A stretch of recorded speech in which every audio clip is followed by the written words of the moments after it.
Hi, I'm the Space Quest historian, and welcome to the third Space Quest primer. Here's all you need to know about Space Quest 3, The Pirates of Pestilon, in as short a time as I can be bothered to make it.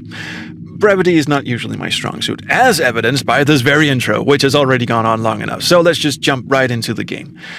Speaking of things that take forever, the escape pod Roger used to escape the self-destructing asteroid fortress of Sludge Vohal at the end of the last game has been floating in deep space for, quote, an indeterminate amount of time.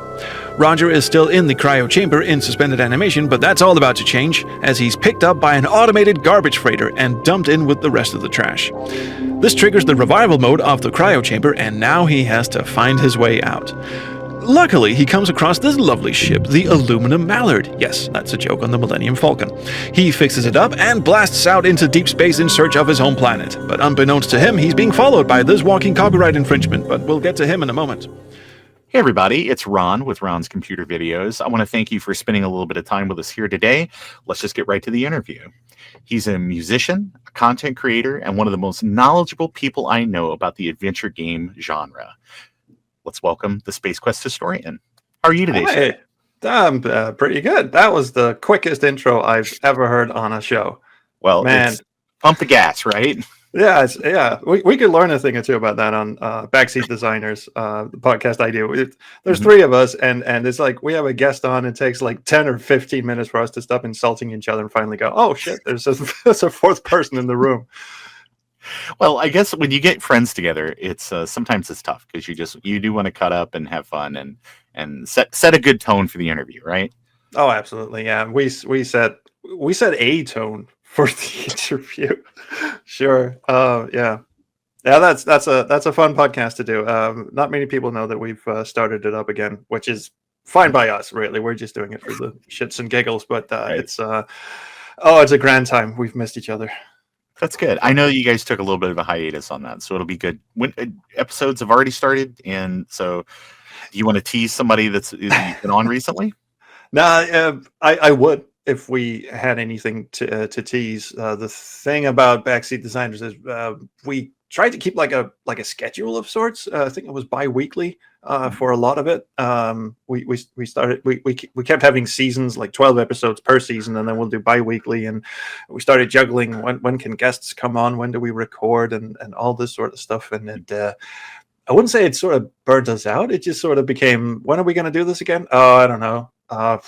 Let's ask again in a couple of months. And it just turned into, I think it was like a 5-year hiatus or something. And so eventually, I think it was Fred who just said, should we just like get in a call or something? Just to see if the magic is still there. And yeah, all right, let's do that. And then it turned into, okay, we're starting it up again, but we're not going to keep a schedule. We're just going to, record when the mood hits us and then put it out. And if guests want to join, that's fine. At least that was the idea. And so that's where we're at right now. And it goes up on my YouTube channel because someone forgot to pay their hosting bill. And now the domain backseatdesigners.com got squatted. So now we don't have a website. So fun times. Sometimes that happens. But it's great that the gang is back together. And wherever it lands and things like, I don't know anymore. You can get away with a 5 years ago, maybe not so much, but these days you can get away with a social media presence, like through like a Blue Sky or a Facebook kind of thing, or for the people that are over 40, so that way that that they can know when they're not yelling at clouds, they can know exactly what's coming up next week on the podcast. Interestingly, that is according to YouTube's studio analytics shit, that is indeed my demographics. It was like late 30s, early 40s. Mm-hmm. So there's a lot of cloud yelling on my channel. Well, speaking of cloud yelling, when did you get interested in adventure games? Childhood, like barely into being able to walk and talk kind of thing. I think it's not so much adventure games. It was just that computers were new. I was born in 1980, and my dad was a sort of electrical engineer, circuit boards, did that sort of shit for a living. So he had like a lab in the basement of the first house I grew up in, and was always tinkering with some shit. And he he built this model kit computer. Someone actually recently on my Discord, Pickle Dog, one of our moderators, identified the computer kit that it was. It was like a memory that's been lost to time forever, and it's called a Kim-1 or some sort of modular computer. Yeah, Kim-1. My dad built that one. I had no idea what it did. It had this hexadecimal kind of keyboard and had a little LCD strip, and it could play this very rudimentary kind of Wheel of Fortune game. You try playing Wheel of Fortune with A to F and not the rest of the alphabet. Fun times. And then the Commodore 64 entered our household, and just the idea of computer games was, I don't know, something that I was born with, I guess. And there were a couple of adventure games on the C64. I remember Maniac Mansion being one of them, which scared the shit out of me because I had no idea what to do, and there were way too many verbs, and I didn't speak very good English at the time. There was another one called Murder on the Mississippi, which was this weird side-scrolling type adventure game where you question suspects on a steamboat, and every once in a while someone throws a dagger at you. As those kind of weird little games. And then, it must have been 1988 or something, my parents went to a dinner party and had to bring the kid, and you got to put the kid down somewhere while the rest of the adults go and have a good time. And they plugged me down in front of an IBM PC and loaded up Space Quest 2 and just left me there for the entire evening. And I was having the time of my life. I was walking up and down walls, and I don't think I ever got past the first screen, honestly, where it's just like spaceships, stars. Hey, this is cool. Little astronaut dudes walking around. So that was like 5 hours went by just walking around on that screen, and I guess the rest is history. Well, it's a lot of people talk about those formative experiences where maybe a parent or maybe a uncle or a relative or somebody, they were into computers, and they were like, hey, these cute little games or something is a way to get people excited about this hobby that I've got. So it's fun to hear that transcends, that's more of kind of a global experience where it's like, you know what, we just need to, anymore it's like phone. You hand the kid the phone. I like that in our days, it was like, please sit down in front of this $3,000 monstrosity and just, bang away at an adventure game that you may not understand, but just you just remember the experience. But it was kind of the opposite for me, because my dad got the Commodore 64 because he was interested in technology and he wanted to learn how to program computers, which was, the new thing. He was like, maybe the circuit board thing won't last, and I'll teach myself how to program. And he made the utter mistake of actually leaving that thing where me and my younger brother could reach it. He had no interest in computer games whatsoever. But me and my brother discovered that this thing could play games, and so he never actually went anywhere near it. The programming thing just sort of didn't work out for him because his kids sort of monopolized the computer. So it wasn't like he said, "Okay, now sit down and check this out." He was like, "Can I use the thing I bought, please?"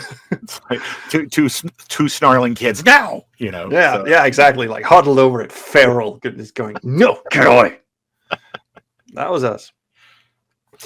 That's great. I had Apple II stuff when I was a kid, because that was more kind of, I know Commodore 64 is like just entrenched in European gaming and all of that. And we had a lot of Apple II stuff over here, and then Commodore 64 kind of came later. But I had a neighbor that had a 64 and then later had a 128D. And so I got to see a lot of that stuff. He had friends that lived in the UK that would send over demos and things like that. And I was just like, wow, this just blew me away. Like with like the SID music and all that, compared to the Apple II, which is like beep, boop, kind of not really a sounds sort of machine, but. Yeah, but there's a ton of good shit coming out, sort of regardless where you were in the world. You're right. Europeans were more about the Commodore line of computers. It's interesting, like Sierra Online, just to skip ahead a bit, decided that, okay, we're going to release some of our games on the Commodore Amiga. There's a market there. So they put out, the first few King's Quest games, the first few Space Quest games, and they continued doing it right up until like King's Quest 6, which wasn't made by them. So let's say King's Quest 5 and Space Quest 4, when they realized that their games on the Amiga were complete dog shit. And so it's sort of like we recognize there's a market, but we're not actually going to put any time and effort into tapping into that market. So all that they got were shit reviews right up until King's Quest 6, which they outsourced to Revolution Software, who then stripped the game completely apart and rebuilt it in their own engine because they took one look at SCI and just went, nah, no. All right, yeah, that was skipping ahead a bit, but no, it's just fine. I do recall seeing a lot of the like, I didn't get to play them, but I would see pictures in the magazines of like the Amiga Space Quest games where it was just like, what happened? Like, is this just a poor quality photo? Like, it's all washed out? What happened here? And it just seems like it was really kind of, some of those things were really rushed to market.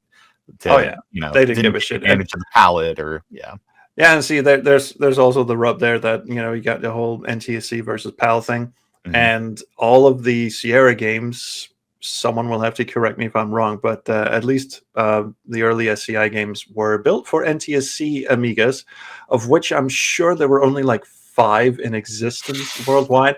Yeah, everyone had PAL Amigas, so the opening theme. If you go and listen to the Space Quest 3 opening theme on Amiga, you go to a YouTube video and listen to it. It's so terrible. I mean, it's terrible to begin with, but just hearing it played at that slow, agonizing speed, and it's just terrible. Amiga, wonderful platform. Never had one. We skipped right from the Commodore 64 to the IBM PC. We had a 386. Now we might have started with a 286, and then we went to a 386. Skipped the Amiga completely, but you look at someone, which is probably why every time one of my reviews has something to do with the Amiga, I'm working on a review of Universe by Core Design, one of their early adventure games, pre-Tomb Raider.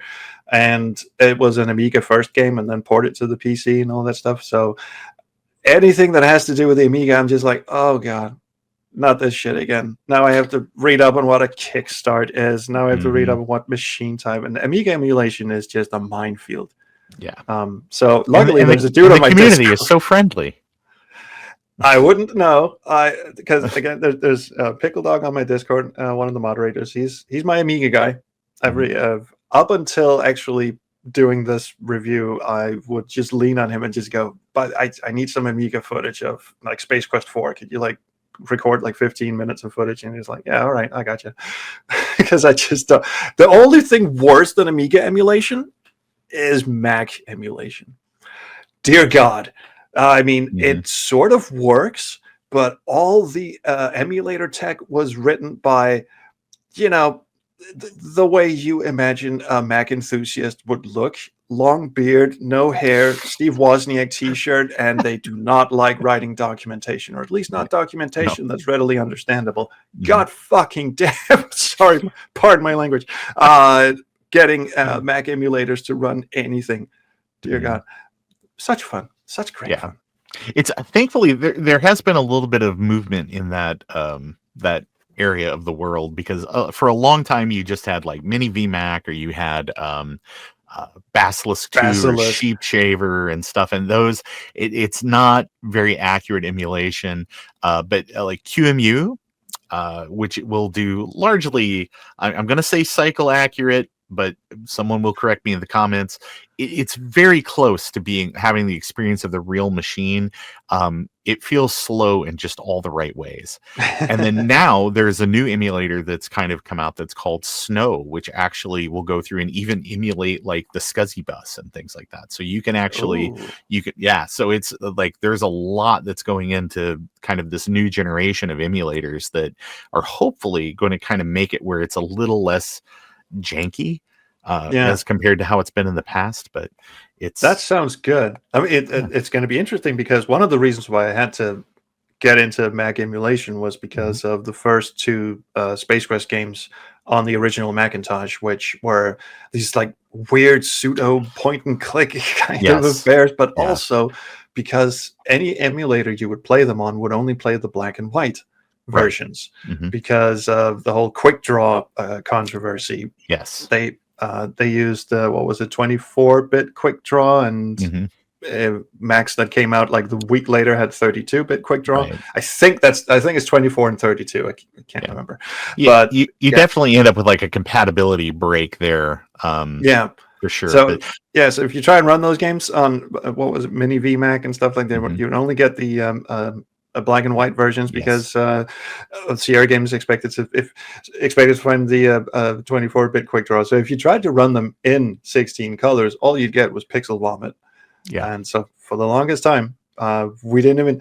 For the longest time, people didn't even realize that it did support 16 colors until someone sent me an experimental Mac emulator that could emulate 24-bit QuickDraw, but with no sound. And so me and my old buddy Decaf Jedi, the proprietor of the first ever Space Quest fan site, also a very nice gentleman, we got together and we played this thing. I was like, as if an old Mac version of a game from 1986 would ever cause anyone to have like orgasmic joy. But it's like two very old, very nerdy gentlemen certainly had their moment right there. I think it's the joy of just finally getting it working. But you bring up a great point about the Amiga ports are you did because the Amiga ports are legendarily bad. Yeah.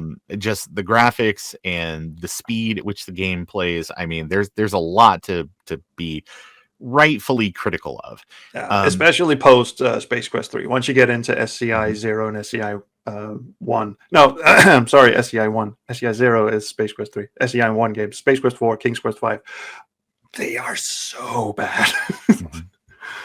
But for reasons I won't go into. For reasons I will get into. Sure, well, that's fine too. Well, SCI is the game engine that Sierra Games were made in. It is a modular game engine, which means you could technically port it to anything you want. You can take the obviously not the code base, but you can take all the resources and just basically chuck them into a new iteration of the engine, and it should work fine.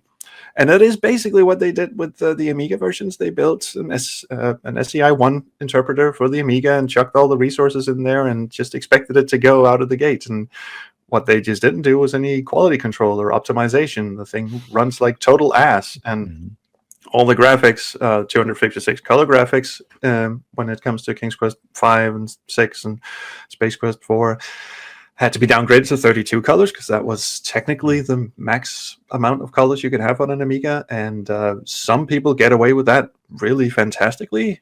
King's Quest 6 looks absolutely amazing because Sierra didn't do it themselves. But Space Quest 4 and King's Quest 5, we found the smoking gun. Why they look so terrible is because they ran the graphics through some sort of converter and they just didn't specify a new color palette for each of the screens. They just picked 32 colors for the entire game. So you go from having to render in King's Quest 5, you go from a desert to a forest to a volcanic rock to it's like all of these different locales all have to use the same 32 colors. Come on. Yeah, so they didn't even use any of the tricks for sort of like I'll get this wrong too because I'm not an Amiga guy, but it was like the whole sort of in those colors you could also on the same scan line use like an adjacent color or something for kind of a blend on something, maybe only on certain displays or whatever, but it like there were tricks that they could have done to make it look better, but they just didn't do it through either just wanted to save time or that it was just like we're just contractually obligated to release it on this platform, so just get it out the door.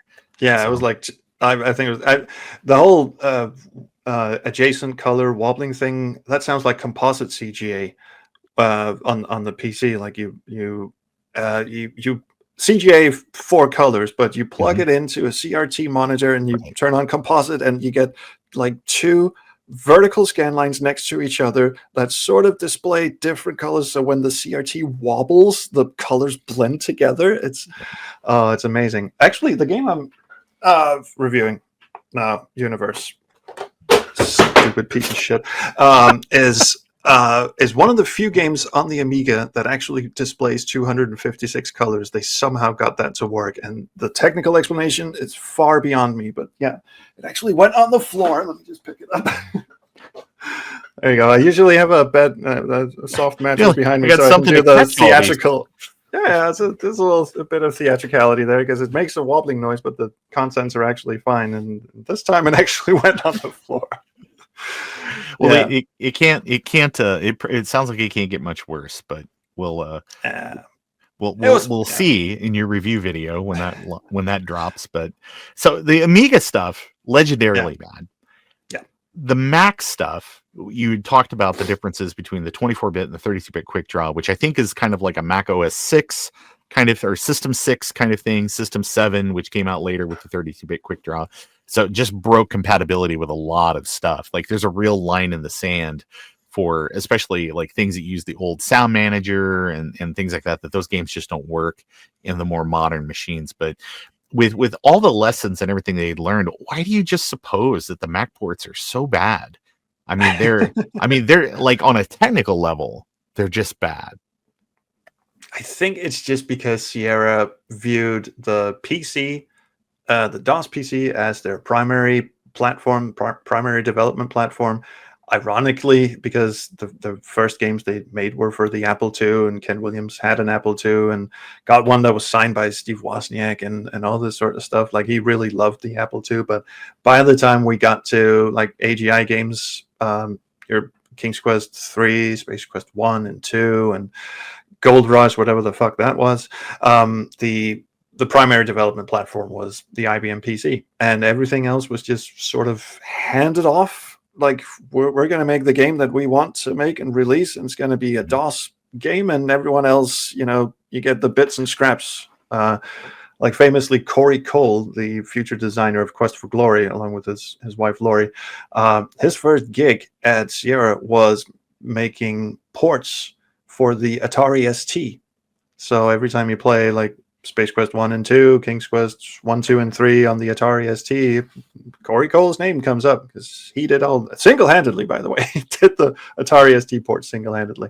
And again, that was one of those things like, okay, you hire one guy to port all of these games. Luckily, he knew what he was doing. I don't know what the fuck the Amiga guys were smoking, but yeah. So the Atari ST conversions are actually pretty good, but Sierra just didn't give a fuck, honestly, about anything other than the IBM DOS PC, because that's where the money was. That was where the money was. It's true, and it really it's like I mentioned, it just feels like a lot of these things were just contractually obligated ports. Yeah. And there was just we see a bit of scrap over there. We could hoover that up if we just released it, but things get lambasted in review. All the reviews we could find of, because I did that smoking gun video for why is King's Quest 5 and Space Quest 4 so fucking ugly on the Amiga. So some of the nerds on my Discord went and dug up reviews from Amiga Power and Amiga Format and all this shit, and every single review we could find just said these games are terrible. Like no one gave Sierra games any good reviews on the Amiga. Yeah, surprise.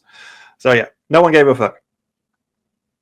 I just remember I bought I bought Space Quest 3 back in the day, and the intro music doesn't even sync up with you just get right to the gameplay. Like it shows a little bit of the stuff you see, the two guys from Andromeda, you see all the stuff, and then it's just you're dumped right into the trash bay, and the theme song is still playing. You're like, what the heck's going on here? And it wasn't my Mac.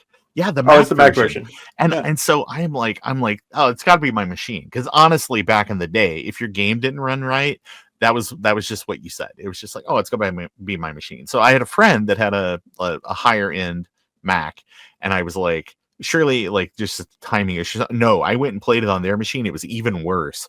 And I was like, oh, this really stinks, because this was like $40 in like 1990s money. And so it's but anyway, you do your best as a kid. Just you want to enjoy it, I guess. But yeah, if you didn't have a PC, you kind of up the creek. No, but even if you had a PC, Sierra games are notoriously just broken under the hood, and especially timers. Timers seems to be their Achilles heel. They just cannot get timers to work. Even if you go as far as like the mid 90s SCI games, Gabriel Knight and Laura Bow 2 and stuff, they still haven't figured out how to do timers right.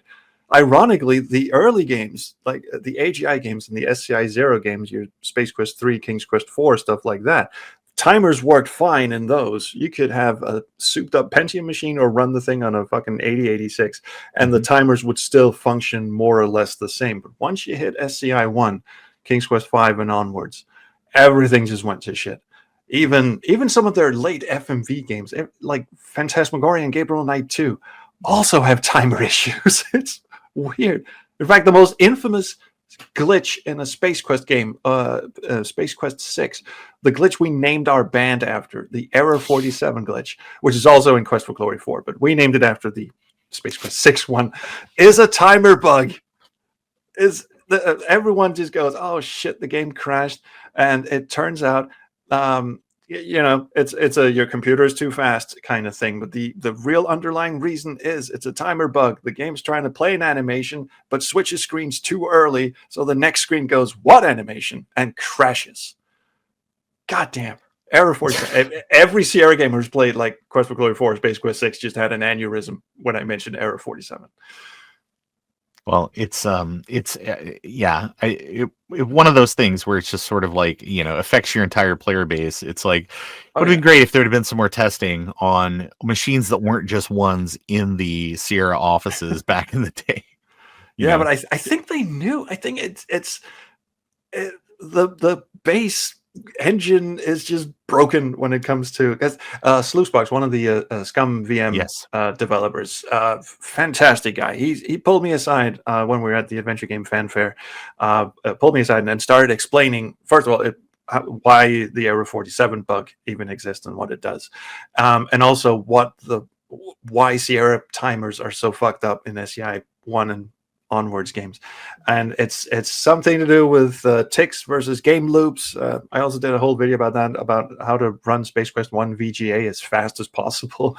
There's a whole technical explanation in there, but basically, if a game tick and a game cycle is not the same, you would expect 1 second per game tick to be the same as 1 second per game cycle. That's how things should normally run, but no, because Sierra were so nervous that their games wouldn't run on less than ideal computers, and slowdowns, which would occur if you get computers too slow. You would have slowdowns. Everyone expects that, but no, not Sierra. So what they did was they just fucked as many cycles through your CPU as humanly possible, which broke it for high-end PC users.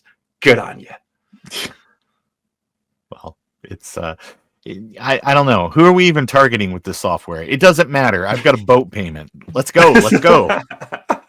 But to their credit, I don't think it was malicious. It was so many people wanted so many things out of it, and they wanted to be trailblazers, and they were actually and fairly so worried that they would leave certain of their fan base or user base or customers in the dirt, which is why they did stuff like when King's Quest 4 came out, they simultaneously developed a version of it in AGI, their previous game engine, because they were like, okay, so many people are going to buy King's Quest, it's our most popular series, but also so many people are going to be very angry that they need to go out and buy a new computer to actually play it.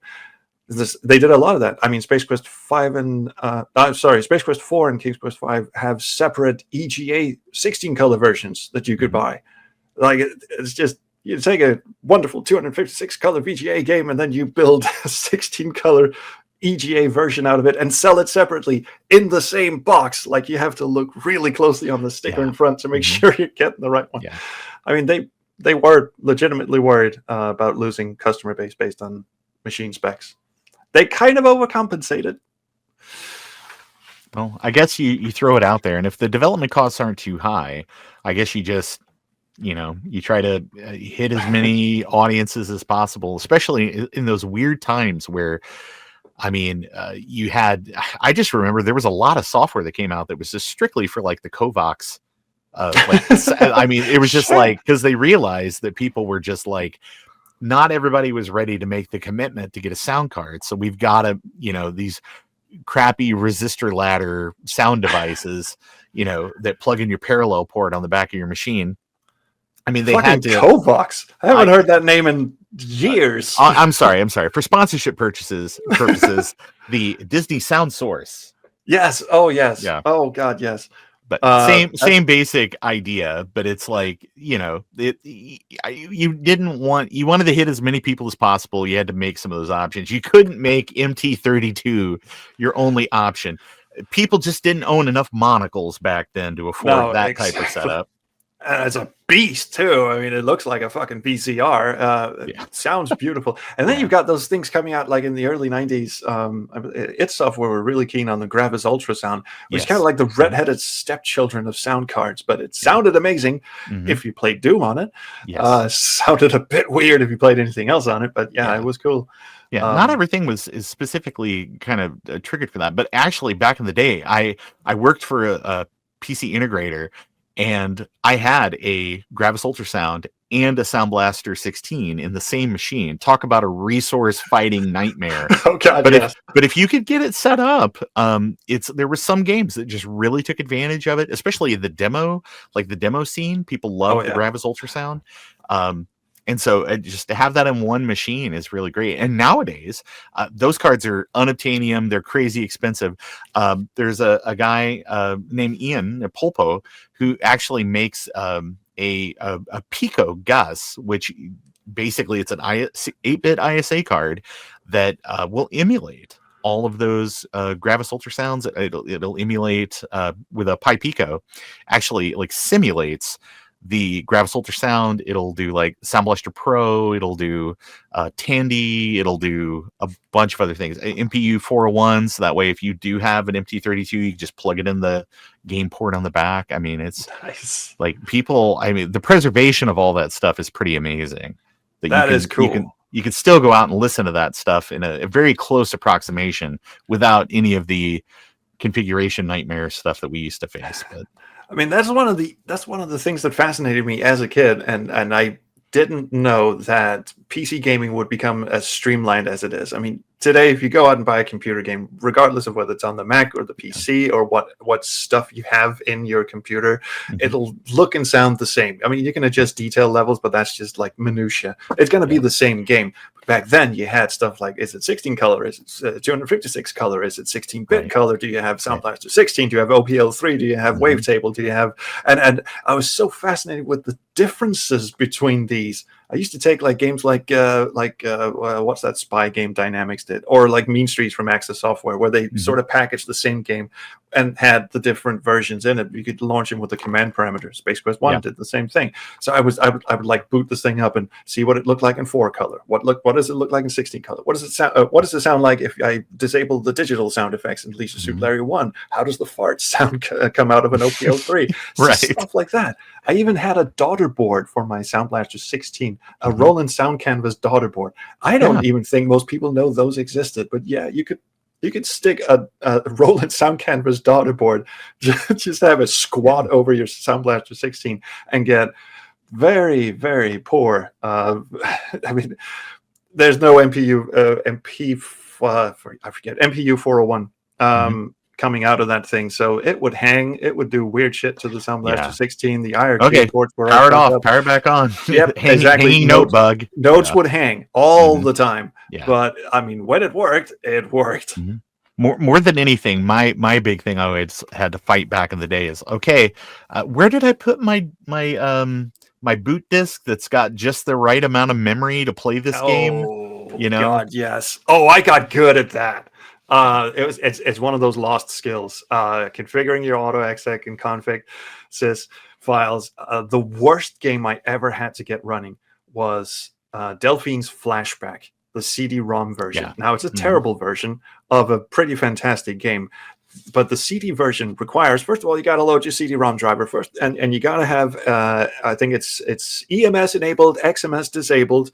You cannot load anything into high mem because it needs that for the game, but it also needs, I think it was like 610K of free base RAM. And you're like, how the fuck am I going to squeeze a CD-ROM driver and a mouse driver and everything else into, like, there's 30K left? Yeah. Somehow I I'm got it calling working. Bill It's like, Gates for help. Come on, man. yeah, You're gonna have to. 640K. Are you absolutely sure that's enough for everyone? Well, yeah, I somehow did it. That's my proudest accomplishment, getting Flashback CD to run. And it's like, once I did it, it's like, oh yeah, I remember I suck at Flashback. Oh shit.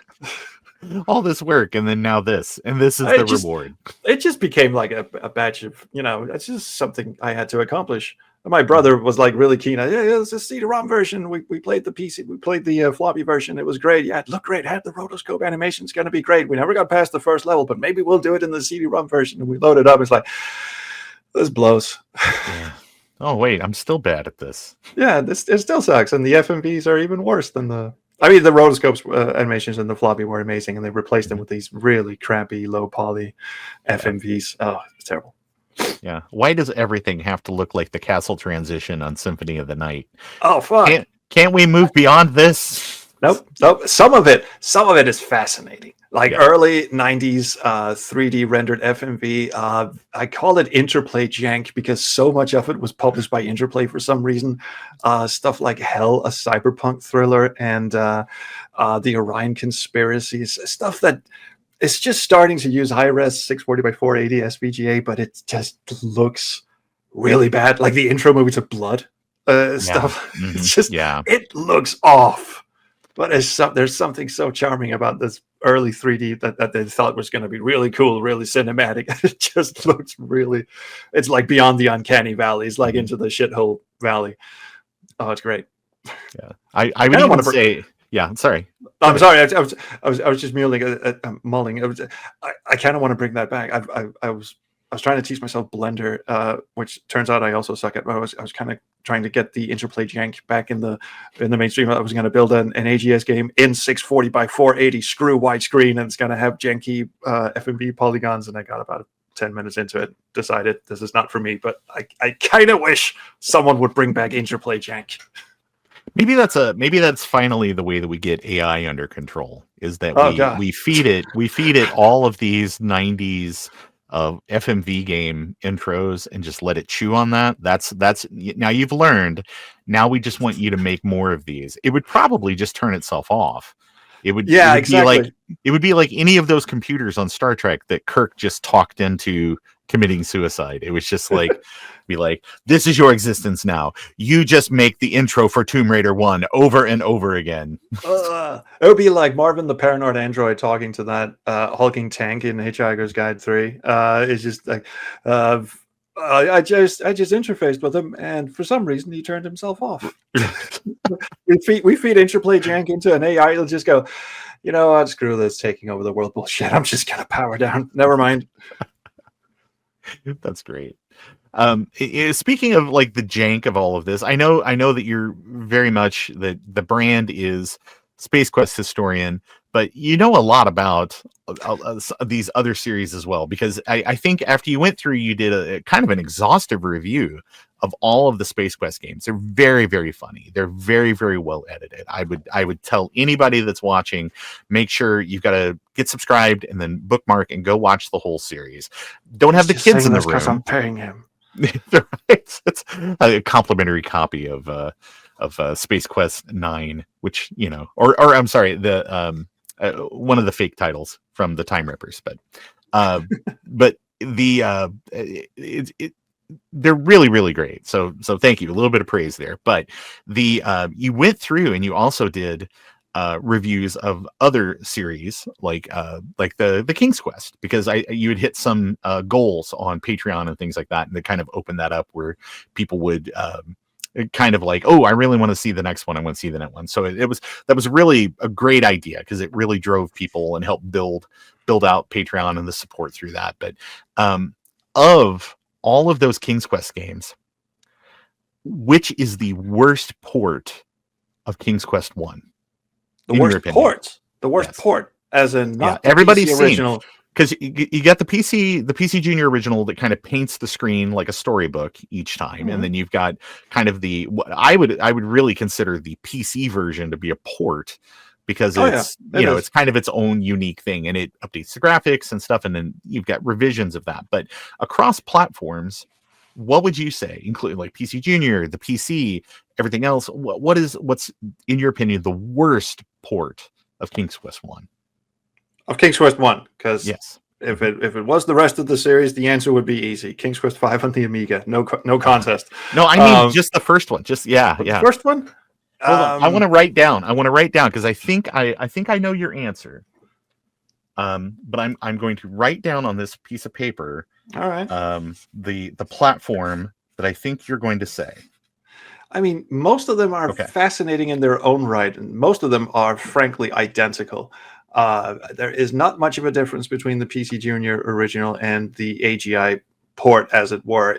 The text boxes and the drawing that itself on screen and all that sort of stuff. But I mean, the graphics and the gameplay are roughly the same. You got the SCI remake, which my good friend Josh Mandel wrote, so I can't be too mad at that one. And then you've got the Master System version, which just fucking blows my mind. Oh, hey, I got to show you something. You got it. I had a neighbor that had it. It's frustratingly bad.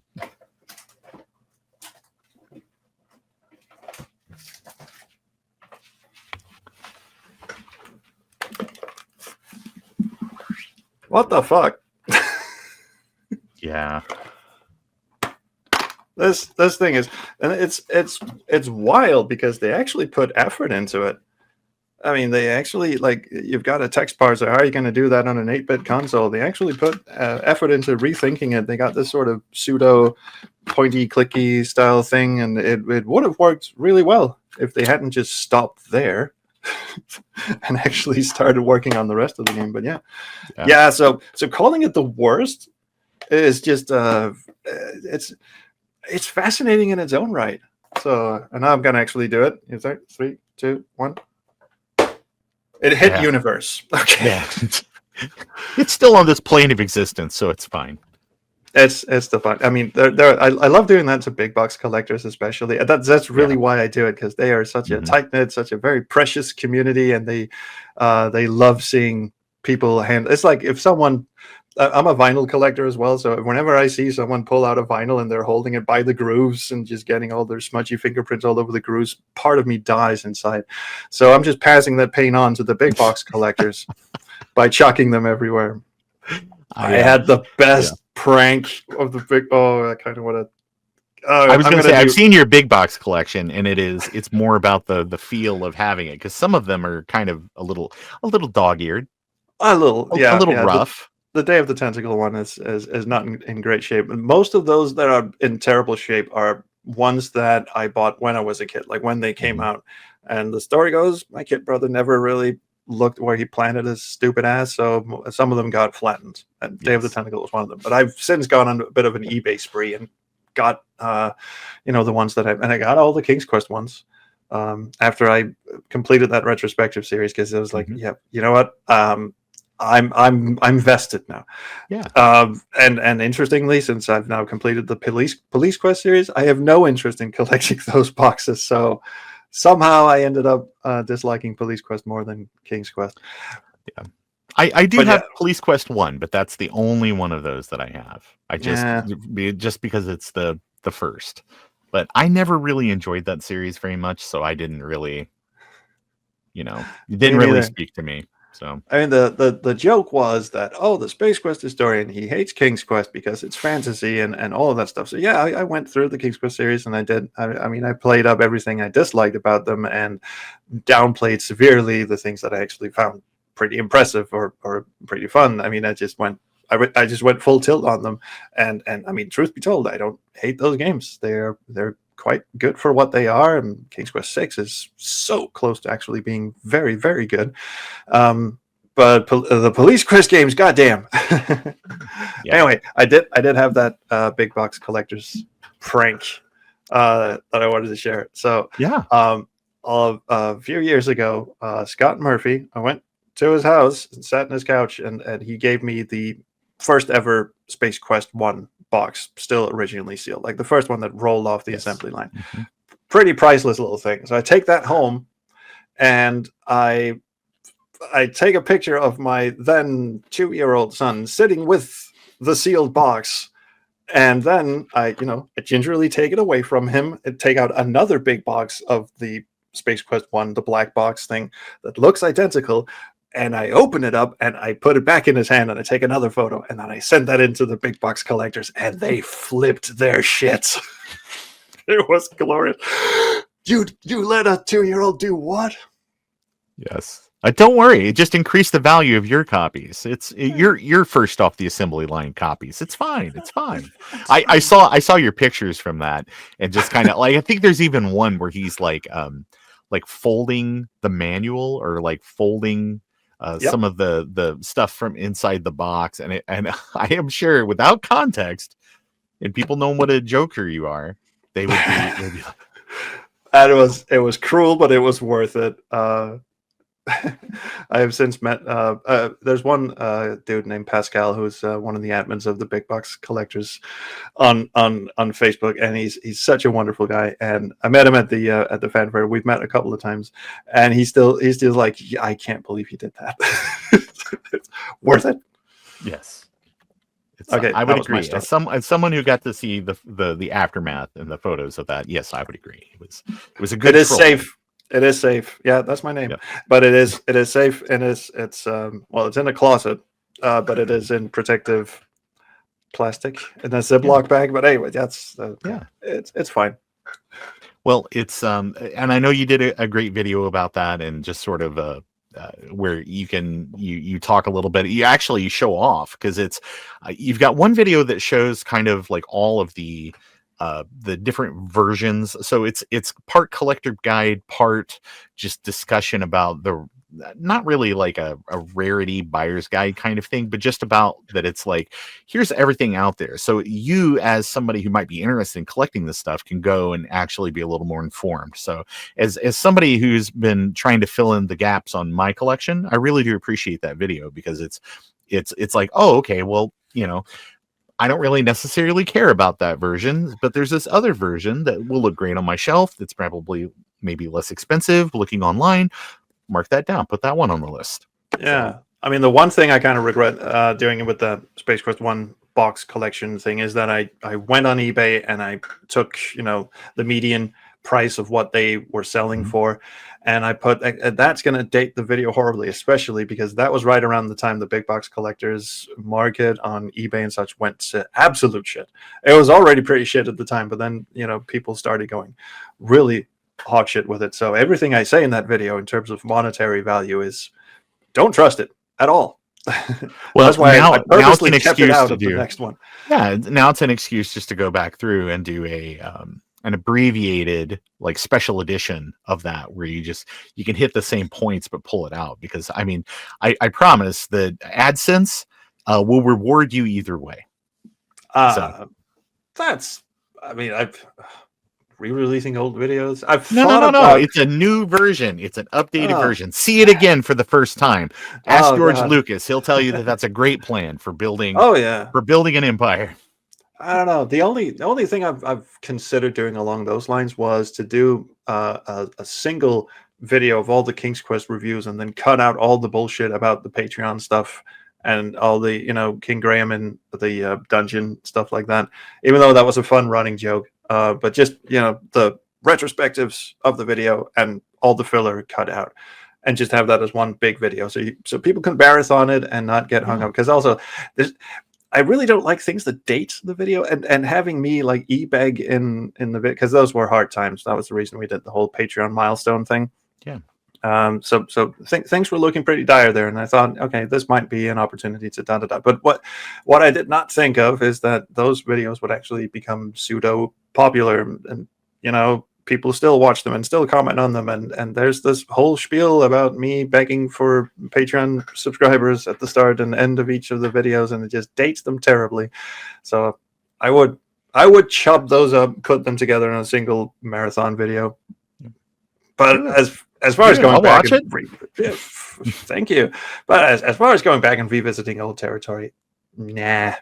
I'd see. Here's the thing, right? I'm very much a whim kind of guy. So if there's something I lose interest halfway through a lot of things, and once I'm done with a game, I'm kind of done with it for a very long time. Sure. So it's, yeah, I don't know. I don't have a schedule. I don't look at my analytics. I don't really give a shit. I do what seems fun at any given time, and I roll with it, and I get a little obsessed about it, and then I move on.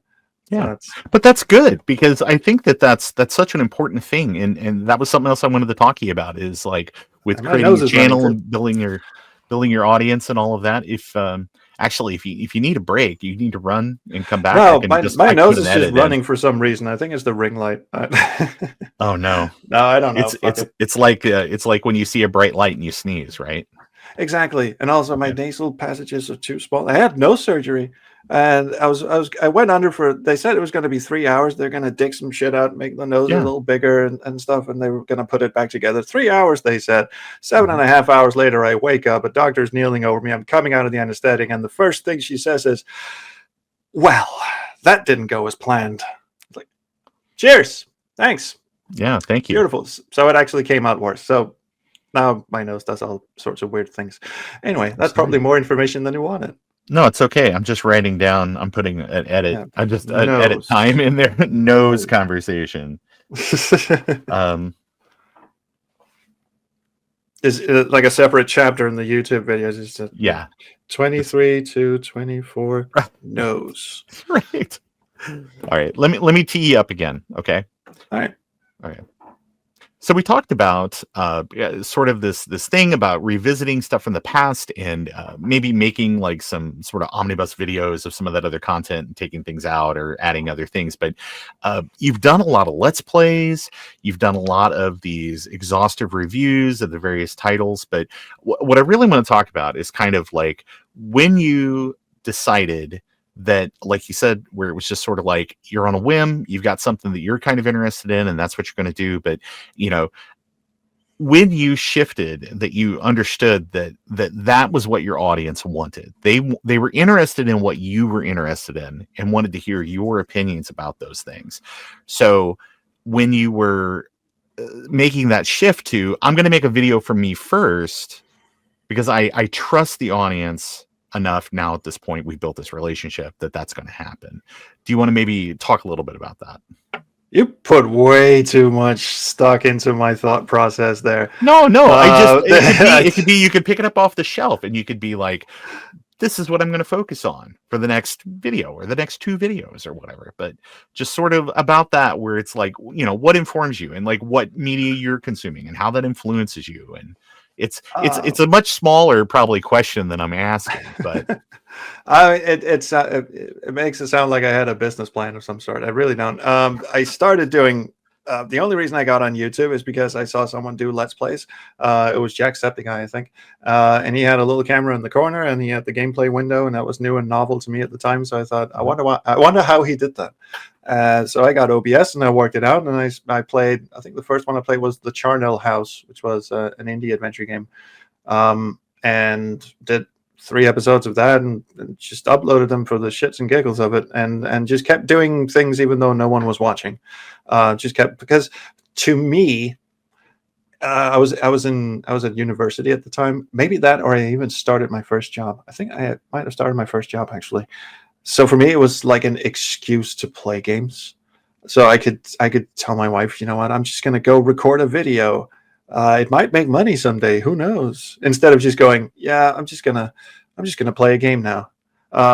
It just felt like a good excuse. So I'm gonna go record a video now. And then I just kept doing that until I don't know. Something must have happened. I'm not entirely sure what. I think maybe one of the big turning points was when Dan Avidan found out who I was because of the podcast I did. I had an SQH historian. Yeah, it's like saying PIN number. Yeah, I had a podcast which I thought was great fun to put together. It was kind of like a Daily Show-esque, where it blends factual things with completely made up shit and just mishmashes it all together. It was great fun to make that. Apparently he heard that and he sent me a Facebook message and said, "Hi, I'm Dan Avidan. I have a YouTube channel called The Game Grumps." And I was like, "Who?" I had never heard of them. Apparently they were hot shit.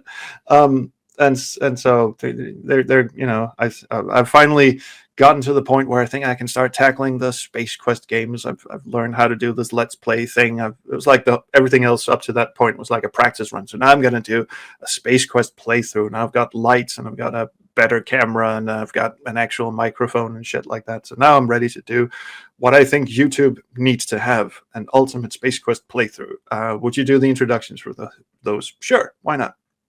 And that's when subscriber influx, because apparently Dan Avidan is hot shit. And that might have helped a bit. But other than that, I just I don't know. The only reason I stopped doing Let's Plays really was because I didn't, there was a time when I just didn't feel like being on camera. So I decided to, and my son was born 5 years ago and made it kind of impossible to do Let's Play content where you're like sitting, playing something, shouting at the screen in real time. So I sort of shifted into playing the game for myself and then going into my car with my Yeti phone, sticking the Yeti phone on the dashboard and recording voiceover instead. It's just like necessity. And it turned out that was more fun than doing Let's Plays, I guess, because then I could write down my thoughts, and I'm, as you can probably tell, I'm a bit more eloquent in writing than in actual free form flowing mode. So that's where that's how that switch happened.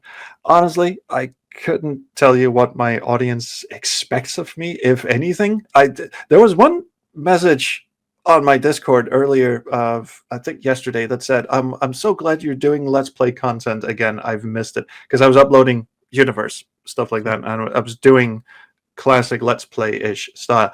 But again, that was born out of necessity, because my computer is 15 years old, 13 or 15 years old, and the network card has started crapping itself whenever I do live streams. It just shits the bed. So I was like, I can't live stream this, or whatever I was going to do with it. So I'll just record it on my own and pretend it's a live stream, because I barely pay attention to the chat anyway.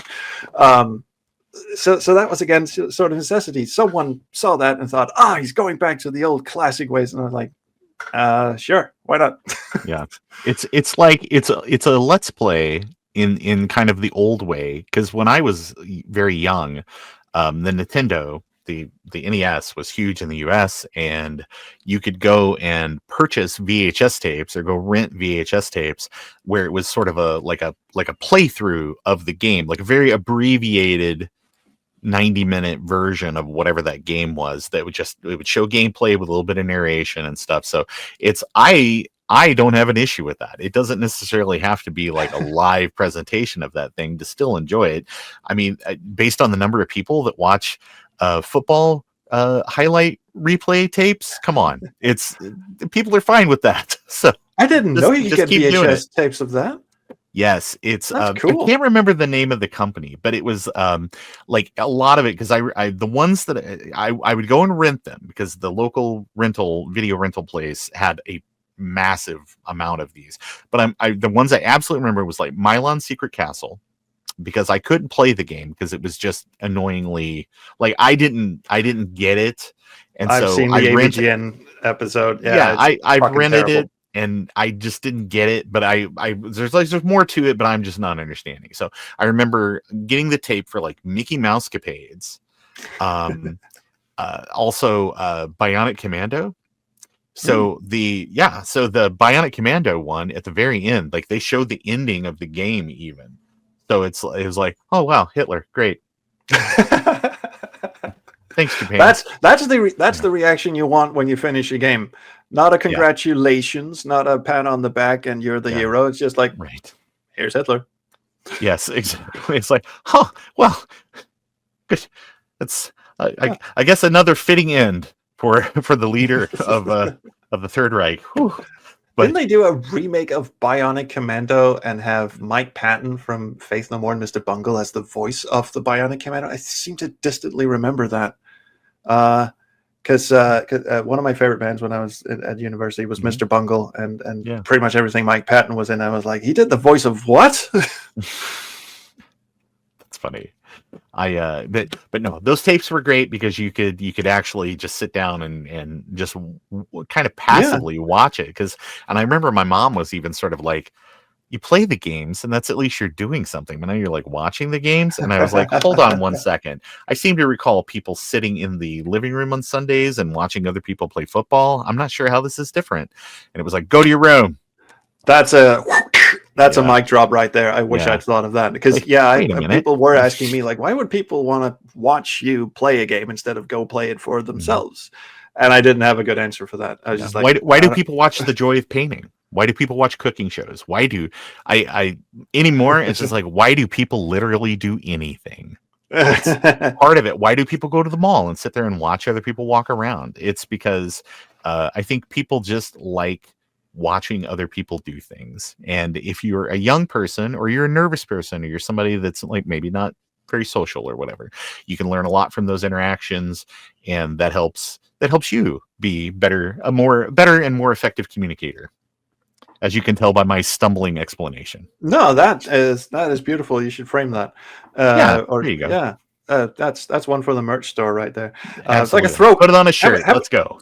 No, put it on a throw pillow. You just have that in the corner. Yes. Every time if you sit down and go, why ever watch a Let's Play? You just turn that pillow around.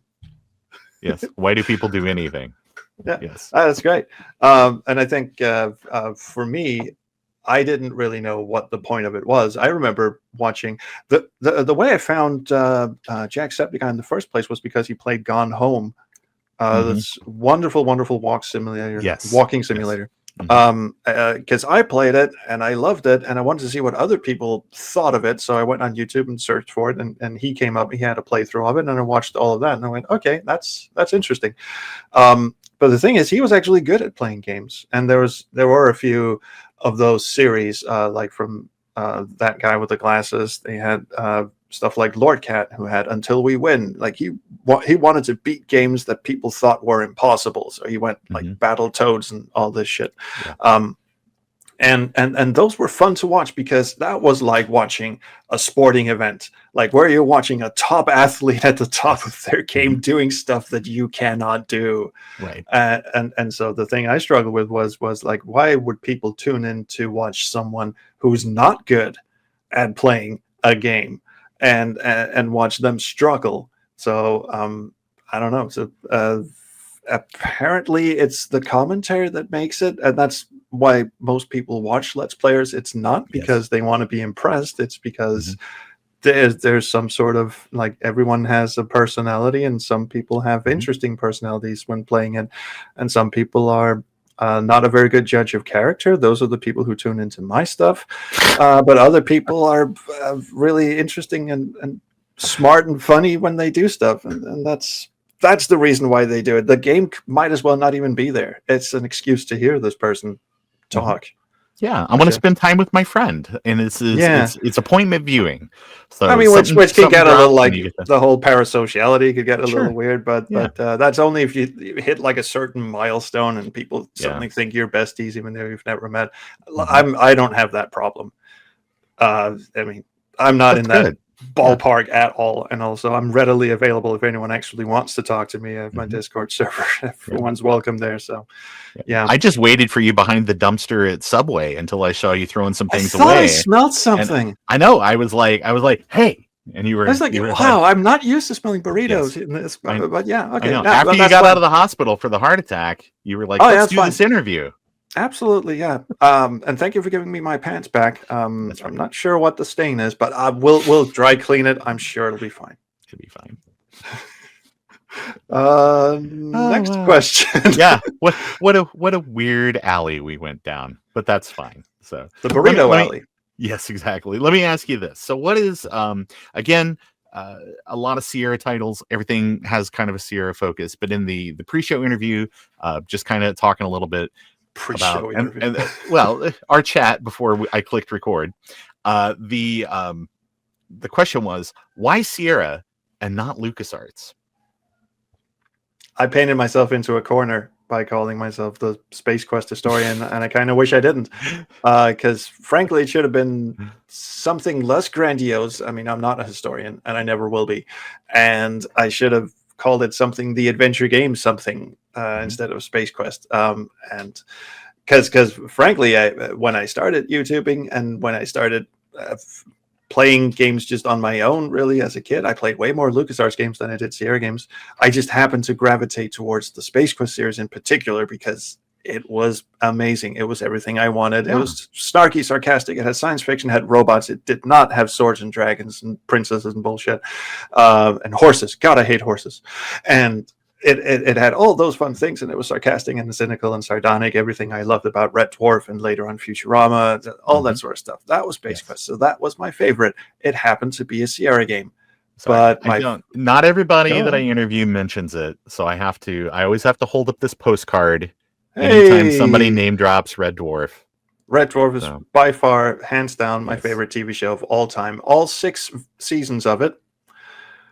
All 6 seasons of it. We'll leave it at that. Yes. I agree with this assessment. I like that people get paychecks. Danny John Jules seems like a real nice guy. Yes, however, absolutely. The 6 seasons of Red Dwarf. I am glad they cut it after the 6th season. Lovely cliffhanger, and there was never another Red Dwarf ever. No, it was never mentioned again.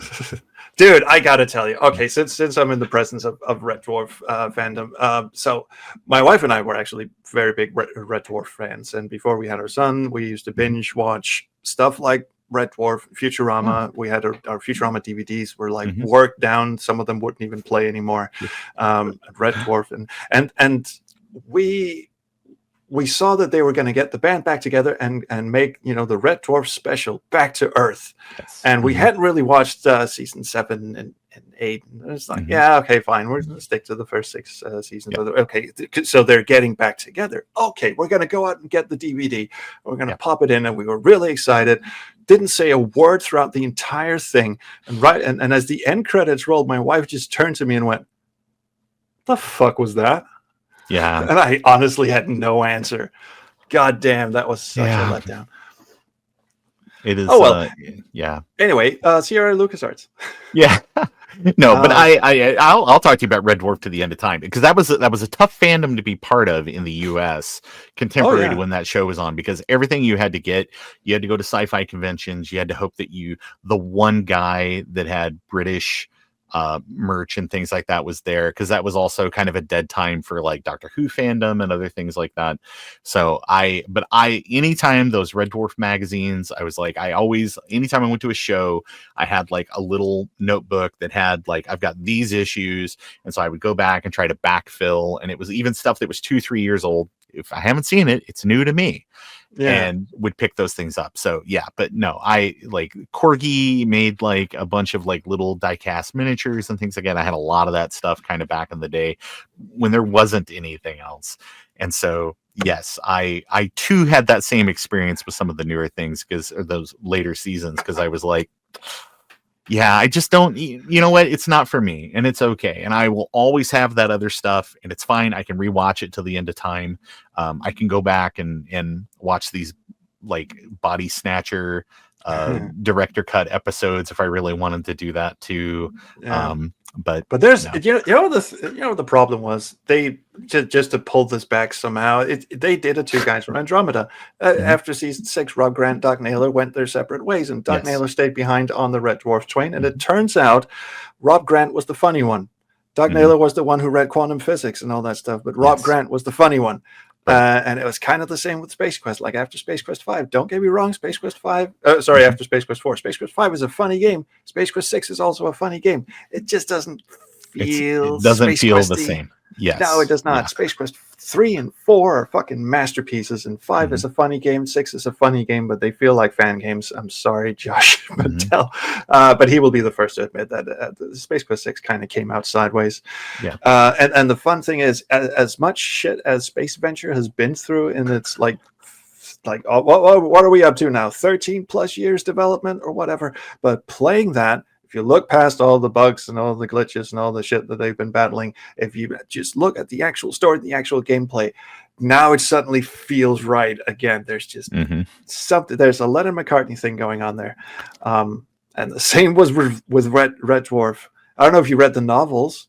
Novel 1 and 2, co-written. Right. Yeah, Novels very 3 great. And 4. Yeah, well, and that's the split, and that's actually, and because I think that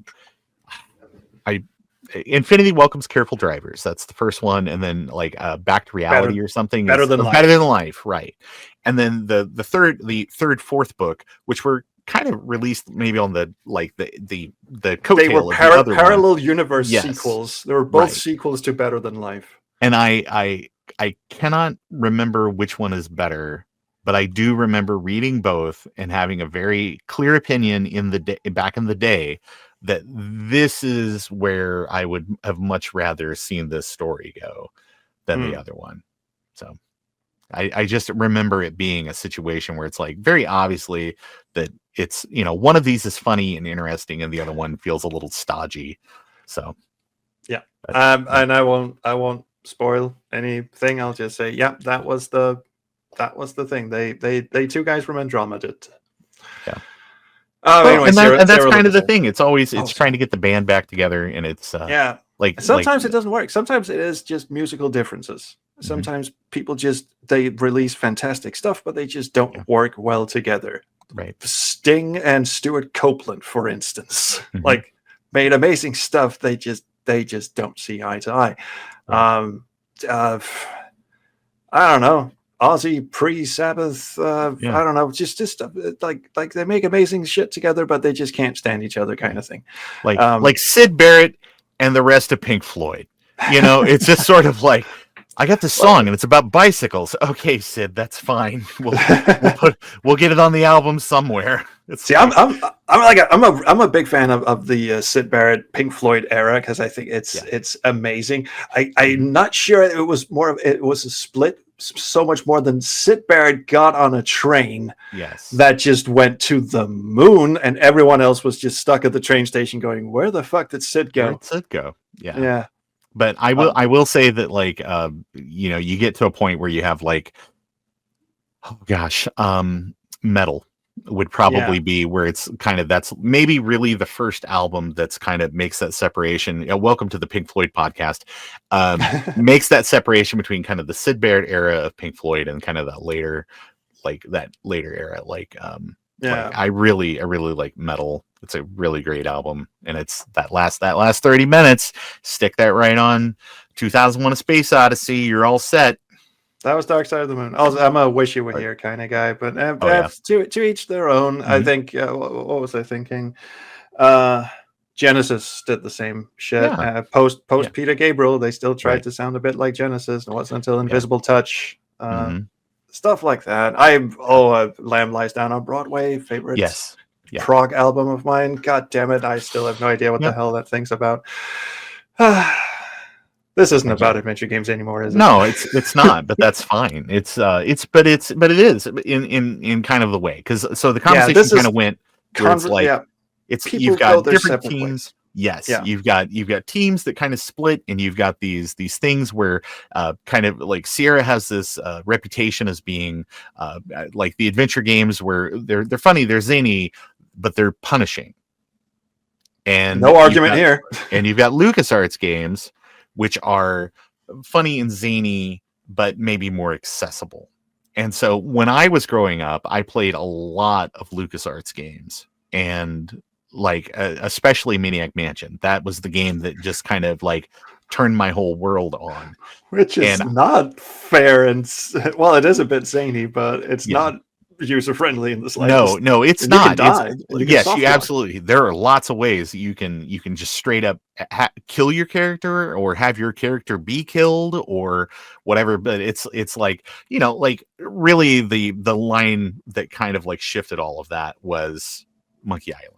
And you've got, because they even make the little joke about like you get too close to the edge, you fall off the edge, and you bounce back up off the rubber tree.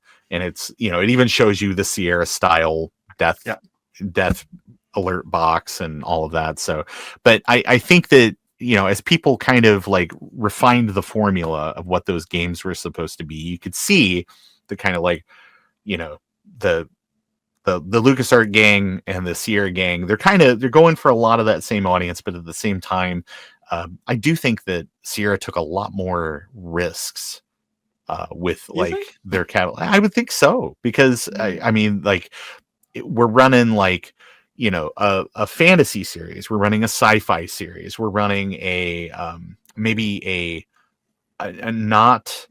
I mean, because I don't know. It's like you've got King's Quest and you've got Hero's Quest or Quest for Glory. I mean, those kind of occupy a little bit of the same space, but they feel very different to me, at least. Yeah. And then you've got Police Quest, and then it's like, and now we're going to just try some stuff. So we've got Leisure Suit Larry. So we're going to target something more towards, a more mature audience, perhaps, even though those games are very tame. To play them now as a teenager, I was just like, it really felt like I was getting away with something by knowing who Spiro Agnew was. But but as an adult, I look at it and I'm just like, these aren't especially titillating, in the way that I thought that they were back then. But it was just the subject matter, really. But but it's interesting you say that Sierra took more chances. I suppose you're right in the terms of that they tried multiple different things. LucasArts sort of stuck to what they were good at, which was cartoony and zany and fun like that. I mean, they kind of tried to branch out with Full Throttle, but it still felt very LucasArtsy. Yeah. But I think where LucasArts took more chances and Sierra perhaps were more stuck in the mud was in game design philosophy. And I think it's fair to say that LucasArts were on the right track there, because all the amenities we take for granted with point-and-click adventure games of today, you got hotspot highlighters, no dead-end situations, no player death, and at least telegraphed player death, no soft locks, dead man walking situations, none of that shit. Those were all things that LucasArts championed, and Sierra very demonstrably stuck to. No, we are old school. We go by, the text adventures, the infocoms, and the mystery. What the fuck was it? Colossal Caves of old. Mystery House Mystery House. We make games that feel like you are actually climbing a mountain and you're accomplishing something. You're not here to be entertained necessarily. Right. We are here to teach you some shit. Yeah. And that's true, because it does feel like you're pushing the story forward versus on a Monkey Island or a Day of the Tentacle or something like that, where you're just kind of like you're letting the story pull you forward. Because it's I think a lot of it is the puzzle design philosophy was, I mean, Ron Gilbert came up with this amazing thing called the puzzle dependency chart, where you take a puzzle, you take the puzzle goal and you work your way backwards, where a lot of Sierra design felt a bit improvisational in a sense. Like you take something like the Yeti and the pie in the face kind of thing. It's like, where the fuck did that come from?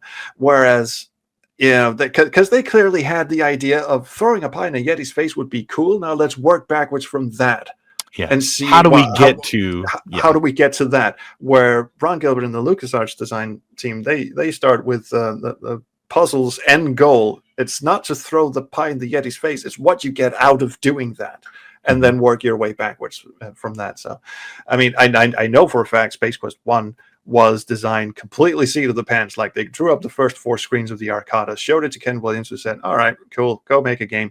And they just literally drew a screen, figured out what was going to be in that screen, and then went to the next screen and the next screen and the next screen. So it was very improvisational. It was just, let's go. Space Quest 2, more or less the same, really.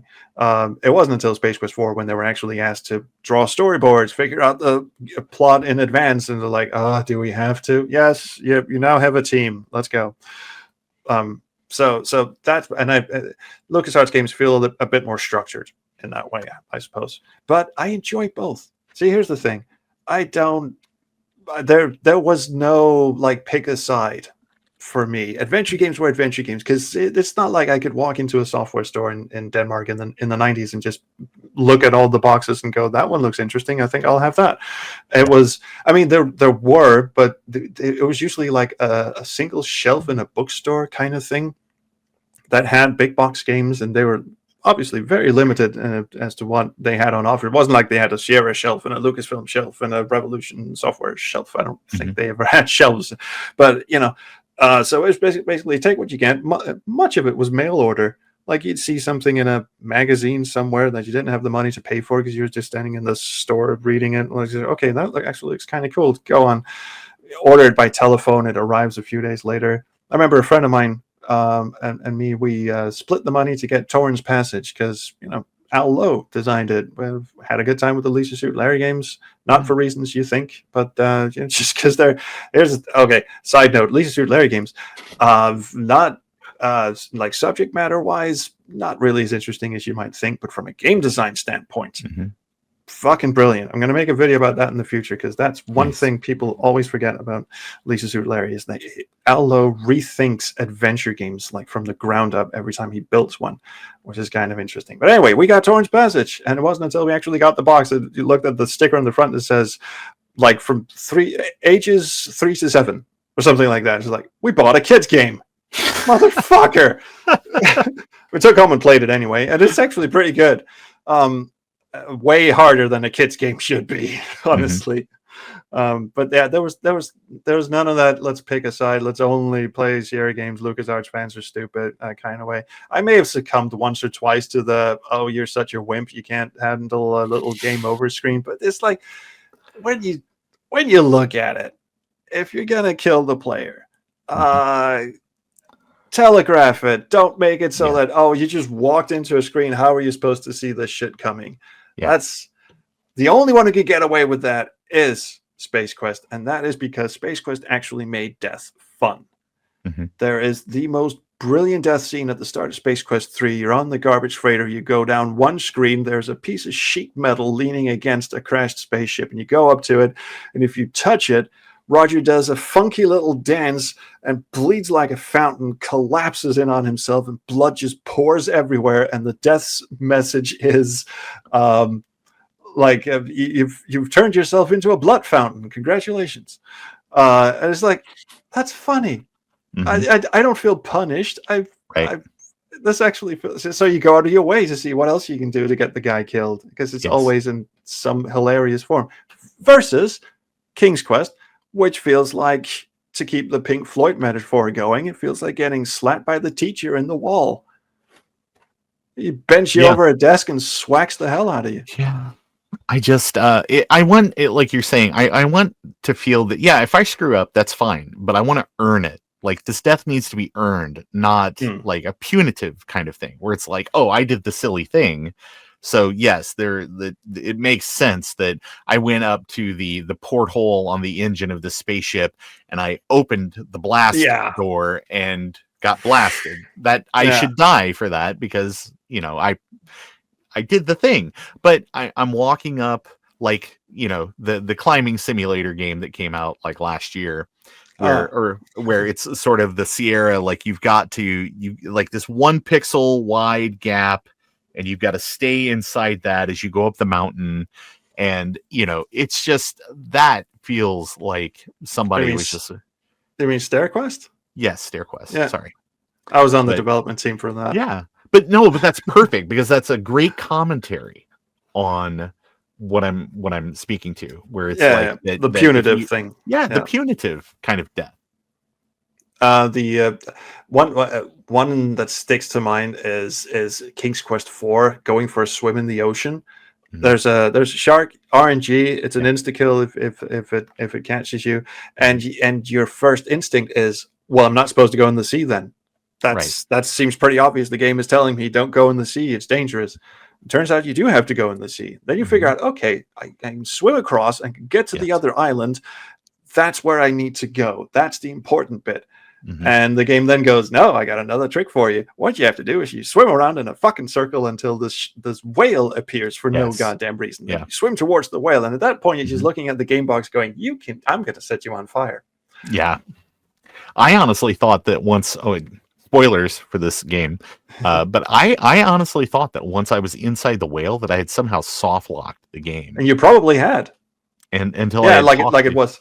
Well, if you didn't have the right items, yes, you are. But I mean, another spoiler, but just like climbing and exploring that area, and there's kind of a timer to it, and so it's just I don't know what I've done, but I put the game down for quite a while until I just happened to talk to somebody else at school that had played it, and we're like, oh yeah, all you got to do is dip, and I was like, are you fucking kidding me? Yeah, because a lot of early Commodore 64 games had a lot of those where they wouldn't game over you necessarily. They'd put you it's sort of like put you in timeout, really, Mhm. an eternal timeout, eternal detention kind of room where there was no escape. You were locked in there. Fuck you. You can die in here for all we care. But and yes, the whale feels like one of those detention areas. Like the game is just going, see what you did there? Do you see what you did? Waggy waggy. But yeah, there is actually a way out. But again, it requires so much foresight that you're not going to get it on your first try. Anyway, yeah, punitive design. Not a big fan, except for Space Quest. At least it feels earned over there. But oh yeah, like stuff like Revolution Software's games, especially Beneath the Steel Sky, is one of my all-time favorite games, and it has player death. It does not have soft locks. The puzzles are actually integrated into the story. Some of them a bit more obtuse than others, but the few times it does have player death, it is extremely well telegraphed. Like you walk into a room, you can look through the window, you can see a nasty android in there, and there's an open door next to it. It's like, just don't go in that fucking room. It seems pretty obvious, but the game will kill you if you go in there. Obviously, there's none of the bullshit. It's just like you said, you earn it. You fuck up, you earn it. Yeah. Well, speaking of getting stuck in a situation and having to restart a game 4 million times, are you also sort of impressed by how much speed running has sort of cropped up around the Sierra games? I know that your friend and mine, One Short Eye, has a great series of reviews and talking about and kind of talking to the people behind the scenes in a lot of those speed run categories for the different Sierra games. But did you ever think that this would be like such a huge thing? That you would be like, there's a whole day at Games Done Quick kind of, dedicated to those things? I did not. No, I was fascinated with speed running in a sort of again, the sort of thing like you're watching someone at the peak of their game doing something that you would never be able to do in a million years. Speed running is that for me. So I was watching channels like Summoning Salt and listening to him talk about like finding these obscure glitches in Super Mario 64, jumping up the stairs backwards kind of shit, all that sort of stuff. And it's just like, how the fuck do you spend all this time like trying everything, coming up with glitches and speedrun strats and all that sort of stuff? I was amazed by it, even though I've never played any of the games that he features.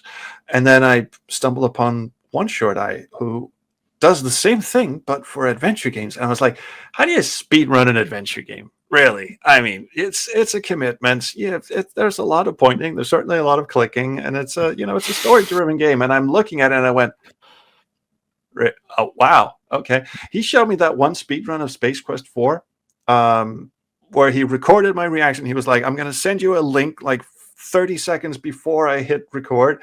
You have to promise not to click the link until you until I tell you to. And it's like, yeah, all right. And it was a speed run of Space Quest 4 that was like literally under a minute or something, because they found an exploit. All they had to do was get right up to the landing bay, which is one of the first things you do in the game. Get up to the landing bay and then clip through the railing, and you just go straight to the end game, and all you do is have the final fight, and then off you scoot. It's like, I can't remember if it was a minute and a half or 2 minutes. It was just, and I was just sitting there going, you got to be kidding me. I know. I'm impressed by all of the work that goes into like all the pathing, figuring out the pathing on things, and just how to bypass those puzzles. Because like I think the specific one, even there's a part in the game where there's something you have to collect earlier in the game, so a password for a computer at the end of the game. Sierra is really big on that. If you didn't get the item early, you're now at the end game. You've already saved over everything. You're starting way back when, after you read a hint, or you talk to somebody that tells you how you screwed up. But it's like, you don't have to collect that other item, you don't need the password, you don't have to go and have the interaction with the computer, you don't have to do other things. Nope, you just go right to the end of the game. Yep. Yeah. And some of the other exploits, like before, you got that there's, like you say, there's a long numerical password to the inner sanctum of the supercomputer. You have to key that in, but it turns out it's actually you can actually do an overflow error or something and just input like 5 digits that are easily memorized instead of the, I don't know, 12 or 16 digits. It's usually like stuff like that. I find it endlessly fascinating. I also love glitches, and I love exploits, and I especially love stuff that's just broken under the hood in very entertaining ways. One of the things I always kind of envy modern 3D games for are those like Bethesda fuck ups where all of a sudden the whole world just caves in and everyone's floating off, or their faces melts off, and stuff that's like really unintentionally hilarious, people phasing through chairs and shit. I always thought, okay, well, that's hilarious. We need that in adventure games. The one thing I can remember was the 20th or 25th anniversary of Gabriel Knight. Phoenix, they did a remake of that, and they used 3D models on top of pre-rendered backgrounds. And I had a beta version of that game. And in the beta version, you go into Mosley's office. He's supposed to go out and do something, and then come back and give you a cup of coffee or some shit like that. And if you try and leave while he's out, Gabriel's supposed to, get out of his chair, go over, open the door, and then fuck off. But there was a bug, which meant that Gabriel did not get out of his chair. He just scooted while in his chair, just sort of scooted around the place. I was like, this is the sort of shit I need to see. When I play Roblox with my kid, we're not really playing the games. We're just finding ways to mess up. We found like are you familiar with like the BBC kids show number blocks, like anthropomorphic blocks of like 1, 2, and 3, and 4, and they all have different personalities. And there was a Roblox game with those. And the problem with them is once you get to a certain level of numerical values, like you get up to your 20s, your 40s, and 50s, the characters become very, very tall. And Roblox is not designed to deal well with very tall physics objects. So my son and I realized that if you crouch as a infinitely tall numerical monster, if you crouch, he just sort of tilts over and he clips through the floor, and if you time your jump just right, he launches you into fucking space. So there's me and my 5-year-old in front of what I can only assume are like mouth agape, similarly aged players in the hub area, and they're just watching these two players just launch themselves into the air and going, how are you guys doing that? And it was just, it was so hilarious. So finding things that bug out and things that are glitchy and exploity and all this, I love it. And the fact that people are finding stuff like that in places that I never thought they would find it. Like you can avoid the whole root monster in Space Quest 2 if you just take a very straight diagonal path into where you're supposed to dive into the swamp, that whole exploity thing. All of that stuff is just endlessly fascinating to me. So I'm glad. I think it's really great. I'm glad the community exists. Yes. I cannot be a part of it because I'm bad at playing games that I've played a million times. I still die at the fucking root monster every time I play it. But yeah, I just have to live vicariously through other people. But I will say, if you and your son figure out how to speedrun Roblox, you will make a lot of parents' wallets very happy. You can't they can finally stop buying the Roblox cards. Oh, I never pay for anything in Roblox, and this is my life lesson to my son. If a game expects you to pay real world money for something after you've already bought the game, it's a scam. Don't do it. So we never pay for anything in Roblox games. That's good. You may be the only parent on the planet that can make that claim, but good. That's awesome. Don't reward him. I will gladly reward him. Just if you have to. Oh, I mean the company. Don't reward the company. Don't reward the company. Absolutely. Yes. Yeah. And usually it's the players. Because it's community built. You can't really speedrun. You can speedrun a Roblox game. Yes. But the whole thing with Roblox is a bunch of games written by whoever decides to write a game, and most of the in-game purchases you can make in Roblox games are pretty scummy. It's like different skins, and sometimes it's like you can buy exploits, and you can buy a kill all other players reward, which just seems pointless to me. Just trolly, really. So it's like, you know what? No, son. No, we're not going to buy any of this shit. Yeah, let's not do that. Now he's in the same mindset. He's like, "Oh, Dad, should we get this? Oh no, wait, Dad, never mind. They want us to pay for it. Oh well, then it probably wasn't that important to begin with. Yeah, no, absolutely. Oh, that's a That good was attitude. It's like, yeah, just play the game. Let's just enjoy what's here. So that's yeah, good. Daddy's cheap. Fuck it. Yeah. Well, let me ask you this. This is changing gears a little bit, but but kind of like the speedrun community and how everybody has kind of got together, and your channel and kind of people rediscovering, especially like during the pandemic, a lot of people got back into the vintage computing hobby, vintage gaming hobbies, things like that. 2024, there was kind of a big event that you were lucky enough to be part of, the Adventure Game Fanfare. Do you want to maybe tell us a little bit about the event, and maybe we can get some people excited to go if they have another one next year? They will have another one next year. I'm not entirely sure where, because it's not going to be in Tacoma, which I'm okay with because all the blessings to Tacoma and all that. But the Airbnb we were in was like 10 minutes away from the convention center, and we woke up to the sound of gunshots. So I'm not. Yeah, it was one of those sketchy neighborhoods. In fact, when we arrived, my Australian friend, Mick, he was the first one to arrive. So he just had like a walk around the block, acclimatize himself to his new surroundings, and a police car fucking drove up past him, screeched to a stop, backed up. So they were right next to him. And he's like, the fuck did I do? And they're like, the police officer's like, don't go down there. Just turn around and go back the way you came. And he's like, I just got here. Yeah. So they're moving it to someplace else. Anyway, that's not really a very good sales pitch for the Adventure Game Fanfare. The convention itself was pretty damn awesome. It was put up by the Adventure Game Hotspot, which sort of has taken over the mantle as the one-stop shop for adventure game news, especially after AdventureGamers.com, which was the previous mantle, sold themselves into online casino obscurity, unfortunately. Sad way to go, really. So Adventure Game Hotspot is really so they put this convention up, and they for some reason invited me to host some panels there, and so I went. They even paid for my tickets, and That's awesome. Well, if you host a panel, apparently it's a lot of work. Yeah, airfare, and then you miss your flight, and then your friends have to buy you another ticket, which is exactly what happened because I'm an idiot. But I got there somehow. Didn't miss the second flight. Did the panels, had a wonderful time, and they had a sort of Sierra themed reunion. So Ken and Roberta Williams were there, Jane Jensen was there, Lorelei Shannon, Al Lowe, Mark Crow from the two guys from Andromeda. Rare appearance, actually. He doesn't really. He's kind of a private person. He rarely does like convention and appearances and stuff like that. But he was at the fanfare. I went to tacos with him. It was glorious. Graham Devine and George the Fat Man Sanger, if you're into Seventh Guest and 11th Hour, and Putt Putt Goes to the Moon and stuff like that, they were there.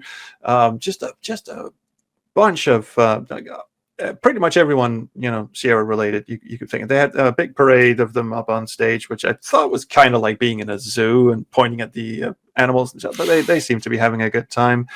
So yeah, it's basically what you expect from a convention. You've got your talks and your panels, and most of them are Q&A panels. So it's basically they invite someone in, and then they someone famous from the adventure game community. They had one of the designers of Myst and Riven, one of the dudes from Cyan, being interviewed up there. They had music composers panel, which I was the moderator for, and they had a Tex Murphy panel because Aaron Connors and Matt Van Roon was there. So many stuff. Yeah, the voice of Guybrush Threepwood was there. Dominic Armato, really nice guy. Armato. Very, very nice guy. Somehow ended up. Oh God, it was the end of one of the days, and I was a bit like because first of all, if you hang out with an Australian for too long, you get a bit sort of semi-hungover and perpetually like semi-hungover. So it was at the end of one of those days, and I was a bit like, do you know what? Maybe I'll just call it early today. Everyone's going off and getting dinner and stuff like that. So you know what? I'm just gonna go back to the Airbnb, catch a little shut eye, and then I'll be awake when they get home from dinner, and we'll have a party. Cool, that sounds great. And I get tapped on the shoulders. Tom Hardwich, the lucid dreaming guy, who says, "Are you ready to go?" I'm like, "Ready to go where?" "Oh, don't you remember before you got here, like a few weeks before the convention, we planned, I invited you to dinner with Dominic Armato. There's like 5 or 6 of us going right now. It's now. Is that now? It's now." Okay. Fast forward like 10 minutes later, I'm we arrive at the restaurant, me and Tom, because he had to like bring my ass there. We had to walk, and everyone else is already gathered.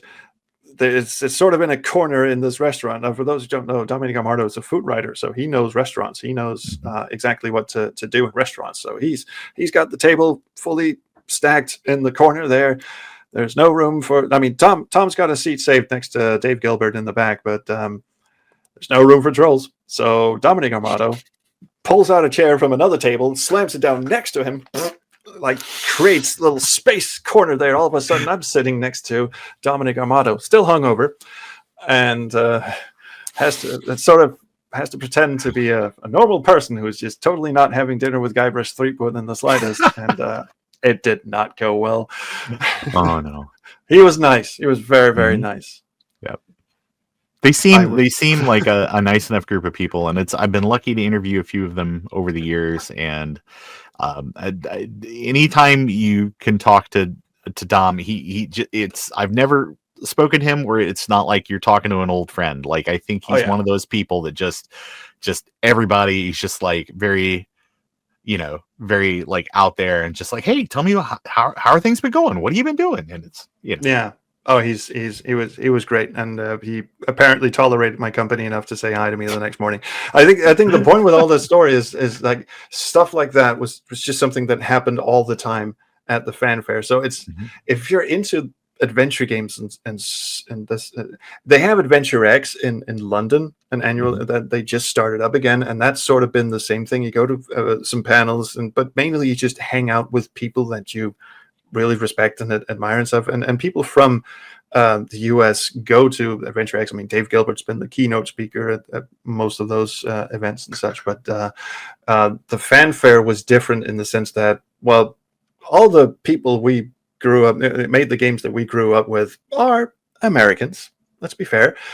Sierra and LucasArts, certainly American companies, and this year they had the Sierra reunion. So all of a sudden, you're standing in the lobby, and Lorelei Shannon walks by. Al Lowe has his booth over there. You can go up and talk to Ken Williams, and it was just like surreal, sort of dreamlandish kind of way. So yeah, on paper, it's panels and talks and dinners and stuff like that, but that's not really what you're there for. Right. It's not. It's sort of the atmosphere of it. Adventure X has much of the same, but that's more the indie developer type shit. I mean, we're all indies at this point. Adventure games. Let's be honest. It's a niche genre at this point. But so basically, Adventure Game Hotspot Fanfare is an American version of Adventure X, and it's not like they're rivals or anything. I mean, they're on separate continents, and they are friendly with each other. They don't like try to steal speakers from each other or any like do that sort of music festival thing where you'll put your music festival on the exact same dates as the other music festival to try and steal their crowd and stuff. It's not like that at all. It is basically an adventure game convention. For some reason, Adventure X has been going on for many years in London, and the US never really had an adventure game focused convention, even though that's basically where everyone's favorite adventure games were made. Yeah. I mean, it's the shortest drive for all these people. Come on. Exactly. Why would you not have one here? Exactly. So yeah, that's basically what it is. And the inaugural one was last year. It was, I mean, I sat in on some of the planning meetings because I'm in the Hotspot network. It's like a group of creators it's not like we're sponsored by the Hotspot network, or the Adventure Game Hotspot. It's more like they wanted a bunch of creators that talk about adventure games to start collaborating with each other and maybe get some publicity on their site and such, but they don't like interfere creatively with what we do. But since I'm in that network, along with One Short Eye and a bunch of other really cool people, you should check them out. I sat in on some of the planning meetings, and the first time you put on a big show, it's like it's panic, it's pandemonium behind the scenes, and like even with all the planning snafus and uphill battles and shit, when they finally got all of that sorted, like a week before, the venue they booked just said, actually, sorry, we can't do that. It's just like a week. We got to find another place. Yeah. It was less than a week, I think, actually. So all of a sudden we have to move venue, and oh god. So behind the scenes, it was an absolute clusterfuck. Which so the fact that it actually went off as hitchless as it did, no one who was there seemed to notice. Because anything is hard the first time you do it, and it's especially hard when you're trying to get like however many thousand people into a single space and have a good time. They somehow pulled it off. So next year, I was going to say, I heard nothing but good things from people about the event last year. And all the videos and stuff I watched online, and just like blog posts and things like that. Everybody, attendees, seem to have an amazing time, and I am certain that as somebody who's done event planning and things like that, you want to absolutely make sure that people that come to your event, you're a duck on this placid lake. Everything is smooth. It's smooth like glass, but underneath the water, it's those legs are just flapping every which direction, just trying to keep things moving forward. There was a lot of people who didn't get any sleep that weekend. I was not one of them. I was there as a panel moderator. For some reason, they wanted my ass there, so I was there. I was not one of the organizers. Our dear friend, sadly passed away, Roberta Vaughn, was one of the planning organizer events, and the Winterbaums were also some Wintarian Studios. Those guys. Lovely people. They also took care of Alex and Daniel. Took care of a lot of the planning stuff. They were the ones that got no sleep whatsoever. Roberta pulled like all-nighters. Daniel and Alex were on the floor every morning from like 8 o'clock in the morning to 5 o'clock when everyone went home, and probably even later than that. And they had a newborn. Like, how the fuck do you do that? I know. So it just went. Greenberg is their last name. Sorry, I was waffling on that because I forgot their last name. Alex and Daniel Greenberg, lovely people. So they just made the whole thing run, and it's one of those things. The training wheels, they just came off, like hit the ground running kind of thing. So now that you've got that, they're going to use all that experience to build the second one, which is probably going to be just as batshit insane under the hood as anything else, like any big event is. Like if you've ever gone to a big music festival, everything goes wrong, doesn't it? I mean, and the problematic thing about music festivals is you can see things go wrong. If you're playing like they don't drop the curtain between acts. Like, you have to sit there and watch. Or if they run out of toilet paper, or if the sanitation doesn't work, or the water runs out. Don't take the brown acid. Don't take the brown acid. No, because then you'll end up sitting there talking to Michael Myers. There was one time in Sri Lanka, formerly Ceylon, I was looking for 1,000 brown M&Ms to fill a brandy glass, or Ozzy wouldn't go on stage that night. And then the whole God, I don't know why I've memorized I'll that. have to kill them with their shoes. Nasty business, really. Instead of a guard dog, they've got this big bloody Bengal tiger. I managed to take out the tiger with a can of mace. Oh, it's good. It's Wayne's World 2, if no one's ever seen it. Yes, I was good. That's a great deep cut reference. Love it. That bit is the great bit in an otherwise terrible movie.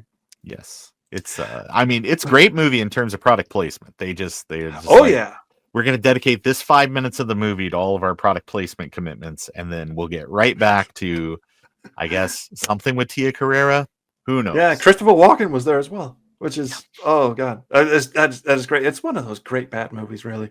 I actually like it better than the first one, which is the same with the Bill and Ted movies, which are also like a guilty pleasure of mine back from when I was a teenager. Everyone likes the first Bill and Ted movie. I kind of like the second one. I haven't seen the third one. I've not seen the second or third ones. I just saw the the second one's where they go to hell. Right. Yeah. It's like they put Keanu Reeves in hell. What the fuck is going to go? The Grim Reaper around with them. Yeah, and, the Grim Reaper is the funniest character in the entire movie. Every time he smiles, the first part of his lip goes up way before the second one. So he's like, it's so good. And he's got the best line in the whole movie. Like, someone's looking at an alien going, that's a nice butt. And then the Grim Reaper shows up out of frame, going, don't overlook my butt. Like, I work out all the time. Okay, that's good. Cheers, Dad. Sorry, again, tangents. No, it's all right, but it's a good movie recommendation. If you've not seen Bill and Ted's Bogus Bill Journey. and Ted's Bogus Journey, you'll have to check it out. So, but I don't know. These days, a friend of mine made a joke today on social media. It's like the state of movies these days and the state of the economy. You've now got to say Beetlejuice 4 times. It's also a favorite movie of mine. Thank you, Haven't Tom. seen the sequel. Oh, the second one is not great. It's like basically I watched a lot of like the interview, the talk show circuit stuff that they do, and they're like, we didn't want this to just be checking boxes. We didn't want this to just be a soulless sequel, and it's all those things and more. Like I'm sure but here's the thing. It wasn't made for me, and that's okay. So younger people that are casually interested in this property can absolutely watch it. But it's like, I mean, if you're going to eliminate one of the main characters, I mean, there's a lot of stuff because they went out of their way to excuse the fact that one of their stars of the first movie had some legal entanglement, and to the point where he is now out of the Hollywood game. So, but they made a character of him and have pictures of him, but yet Gina Davis and Alec Baldwin don't have any involvement with the movie, and they just write them off with a line. They're like, oh no, they're just not here. They figured out a way to move on. It's like, you could have done this with the other guy. He wasn't that integral. I argue that Gina Davis and the Maitlands are a much more integral part of this movie than the dad. So just if you can write them off with a single line, you can absolutely write him off with half a line. Absolutely. And that's the thing with a lot of these. That's why I haven't seen Bill and Ted 3, and that's why I haven't seen Coming to America 2 they did. There's a lot of this. Let's go back to the well and do what was it, Dumb and Dumber 2? Why would you Dumb and Dumberer. Yeah, I mean, fair play, but this was the Jim Carrey who said he'd never do a sequel after Ace Ventura 2. There's a lot of this, let's go back to the well after, 20, 30 years and do the sequel no one asked for. It's like, don't touch my Beetlejuice. That's one of my favorite movies when I grew up. Don't remake Total Recall. What's wrong with you? Don't do a Blade Runner sequel. I know you were you had your heart in the right place, but just don't. All right, and don't get me started on The Thing. Why would you even a prequel thing?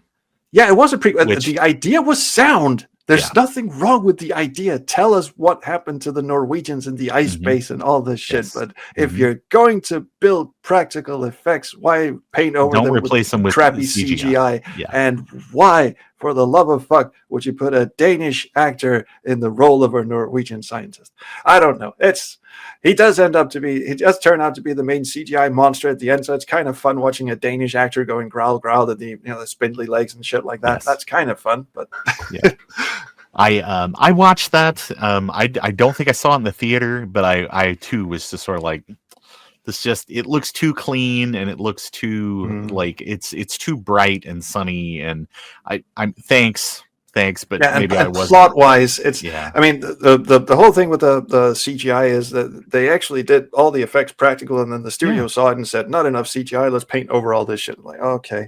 They had an interesting ending, and the editors or executives just went, we don't get it. So now they just have to paint over some of the stuff that they don't get. So it was ruined from the inside. But again, stop making sequels to things that were great. You're just diluting them at this point. They back that dump truck of money up to people's houses and say, if we could just get one more, like Thelma and Louise 2, if we could just go ahead and make, they die at the end. If we could just make a sequel for that, we'll Weekend at Bernie's them. Yeah. And, oh God. So do you know what? The only ones I'll give a free pass, Ghostbusters. Because that movie with Spengler's kid was fucking amazing. Yeah, I'll give that one a pass. I need to watch those too. I haven't seen the second one. I saw Ghostbusters 1 in the theater and it was great. And then I saw Ghostbusters 2 at home on home video, and I was like, nope. It's like this is a pale remake of the first movie, only with Peter McNichol being vaguely European. It's like, where are you from? It's like, I'm from Long Island. Well, whatever. I can't remember the joke, but see, yeah. that's another. I'm so sorry. That's another one where I'm gonna go. I actually like the sequel better than the first. Same with Bill and Ted. Same with Wayne's World. And it's one of the. That's a me problem. Everyone else has their head screwed on straight and prefer the first one in all of those franchises. But Peter McNichol fucking sells the second one. Like he's really good. Don't get me wrong, but it's just it's just a weird thing to stick in your Ghostbusters movie. Oh yeah, it's completely left field. The plot makes no sense, and the main villain is a painting. I mean, what the fuck? Yes. But Peter McNichol, one of the best lines of cinema of all time is the introduction sequence with him going down the row of painters who are restoring painting in his museum, and he goes, "I just want you to know that everything you're doing is wrong." Yeah. It's like, what kind of fucking pep talk is that? Yes. That's great. Everything you're doing is wrong. Why am I covering with goo? Why am I dripping with goo? Yes. Oh God, Peter McNichol. And then you see him in like Ally McBeal, and you go, "That's the same guy." Yep. Yeah. The same guy that made Sophie's Choice made Ghostbusters 2. And he made it rock. By the way, he's also got the scariest bit. I know we're getting so off topic. The thing that scared the shit out of me as a kid, Ghostbusters 2. It's a much scarier movie than the first one. Yeah. The bit is Peter McNichol at the end of a long hallway. His eyes start glowing like flashlights down the hall. And I was like, fuck me. What am I, 8, 9 years old at this point? I couldn't sleep. It was like the Melting Head and Raiders all over again. No sleep for me. All right. So, like one last Ghostbusters 2 thing, and then I got one last question, and we'll let you get out of here. But okay, so the nanny the ghost nanny or the ghost lady with the pram that comes and takes Oscar away. Yeah. My understanding is that's Peter McNichol wearing that costume. It is. Okay. So it's like, but that's so weird because it's like this has not been established up till now that he has ghost powers, that he could be ghost nanny and come. This is like, it's like that's the thing. That's the Mrs. Doubtfire sequel. It's a ghost Doubtfire. Oh, God, no! Don't do that. They didn't, did they? No, I hope not. Oh fuck! Oh, Christ, no, hopefully nobody from Hollywood is watching this right now. No. But yeah, the ghost Peter McNichol makes no sense. The River of Slime makes no sense. Everything about it's a neat effect. Why? Yeah, it's the special effects are fantastic. Why does Ray turn into Vigo at the end? No one knows. Why does he have Peter Stomar's voice when it's clearly not him in the paint stuff? Yeah. Makes no sense. But it's why did he get ghost fellatio in the first movie? No one will ever know. No one will know. No, but we did get that wonderful line. He slimed me. Obviously not Dan Aykroyd, but yeah. Hey, fuck it. Well, the next time you're in New York, you'll have to go to the Ghostbusters firehouse. You go over there. You just knock on the side door. A lot of times they'll have the front doors open, and that is the cue for you can come up. You can ask them questions. You can look inside, and they've got the sign from Ghostbusters 2 in there and things like that. But if you just knock on the side door and just with confidence, and there will be a firefighter that will come to the door and use these words, "What do you want?" And you just say, "Hey, I'd really like to buy a patch for my son, my uncle, this guy out here on the street." And they'll be like, "Is that it? Is that all you want?" And be like, "Yeah." "You sure? I came all the way to the door." It's like, so you'll get razzed, but no, they have patches, they have like little keychains, they have things like that they sell that help support their station house and things like that. So if you go there, you should knock on the door and tell them Ray sent you. That's like a password to a speakeasy in the 1930s or something. It's like, what do you want? Charleston. Yeah. Here's your key, sir. Right, exactly. Yes. I think that's from Laura Bow too, actually. A game that I haven't played, but One Shot Eye has a video that he's been making for the past 2 years, and it's a 4-hour long video on Laura Bow 2. God damn.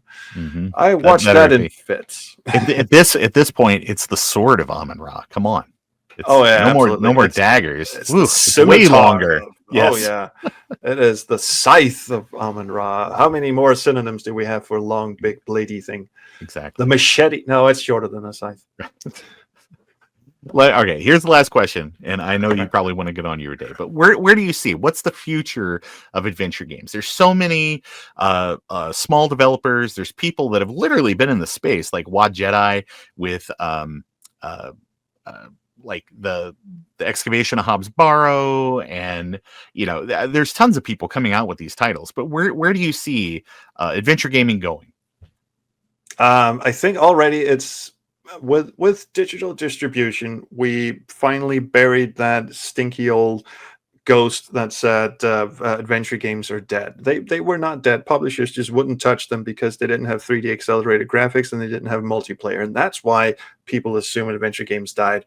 It wasn't because FMV, it wasn't because all of this. It was because 3D shooters were outselling them, and that train was just, and adventure games couldn't keep up. Multiplayer was the thing. There was no multiplayer in adventure games. They lulled. Publishers just went, this figure is bigger than this figure, fuck them. Now you got digital distribution, Steam, GOG, itch, whatever you've got. You don't have to go through a publisher. You can if you want to, but most of the time you can just self-publish and then shotgun blast your favorite YouTubers until they do a let's play of it. Some of them even hit me, which is why I started this series called To the Wolves, where I only play games that have been sent to me unsolicited, and then I rake them over the coals. They asked for it. I'll give it to them. Poor fuckers. But yeah, but digital distribution made it so that adventure games can thrive again. The only trouble is with digital distribution, now you've got so many people all clamoring for the same attention. Even if you've made the best adventure game of all time, unless you are part of an established franchise, an established name like Dave and Wajid, they carry a lot of weight in the indie adventure game scene. Unless you are an established developer, you're coming in fresh to a very crowded pond with a lot of very, very small fish in it. And it's almost impossible to be seen or heard. And I guess I don't know where the future will take us there necessarily. I don't see the train slowing down because adventure games are, I wouldn't say easy to produce, but the tools available to create them are fairly easy to come by. Adventure Game Studio is free. Azuprite is a very low one-time purchase. You use that to draw the graphics and shit. You can make an adventure game with more or less free tools. And the good thing about adventure games is that they don't require you to learn massive amounts of scripting or complicated 3D software. You don't technically have to impress people. You have to be able to write a good story and some good puzzles, and you can get away with a lot. Where adventure game fans are not terribly discerning about style and presentation. That's not what we're looking for. We don't look to like Red Dead Redemption 2 and go, wow, the way his shoelaces waft in the wind as he goes down the driveway, that's what makes this game tick for me. That's not how we roll. But at the same time, having easily available tools and easily available distribution just means that there's an awful lot of them, and not all of them are very good. So that's the I guess, for people who thought the genre was dead in the late 90s and were kind of hoping it would come back in some form or another, perhaps even in the way that they sort of remembered it from their childhood, there is an absolute overabundance of that shit now. There's so much that you're going to get absolutely lost in it. But at the same time, the quality control is perhaps not what it was back then. It turns out publishers were good for one small little thing, and that was perhaps curating the sort of shit that came out back then. I will not give them too much credit because publishers of the time are still the figure's bigger than the other figure, go fuck yourself kind of people. So they did ruin it for us, so they can go die in a fire. But at least when you were to build an adventure game back in those days, I'm talking early 90s, mid 90s, you still had to go to your boss and pitch and go, this is what I want to do. And he'd go, how about this? And you work with a team and you build something instead of one guy farting out an adventure game made in his spare time while drunk. And some of those can be great fun as well. I personally wouldn't recommend it because I've done that a few times. And the last one I did had a racist refrigerator. I don't recommend doing it. It was Well, it didn't like say racist slurs or anything. I just want to make it clear. The fun part was that he was almost about to say something racist, and then the main character would poke him and say, "That's not cool." Anyway, I thought it was funny as hell at 4 a.m, but it wasn't as funny as I thought it was the next day. Fair enough. Well, everybody, I thank you so much for taking a few minutes. I really appreciate this conversation. This has been very enlightening. I mean, adventure games, Red Dwarf, 80s movies that we're sort of perturbed that they can't just leave alone. I think we've covered basically everything. Pink Floyd. We went there as well. Yeah, that's true. Which is it's weird. It's weird how we went to prog rock because I'm more of an industrial metal kind of guy, but we could have gone there as well. Who knows? That's fine. So yeah, SQH, thanks so much. I really appreciate it. I appreciate it very much too. Thank you for a great chat. And I hope you have a pleasant day, evening, night, morning, or whatever. Yeah, I told you Sierra was all about the fourth wall humor back in the late 80s. The Mallard lands next to the offices of Sierra Online in Oakhurst, California, where they meet Ken Williams, who was co-founder and CEO of the company, like in the real world, and he offers the two guys a job as game designers, but turns Roger down for a position as janitor because fuck you. So the game ends with Roger shooting off in the aluminum Mallard back through the black hole and on his way back to his home planet.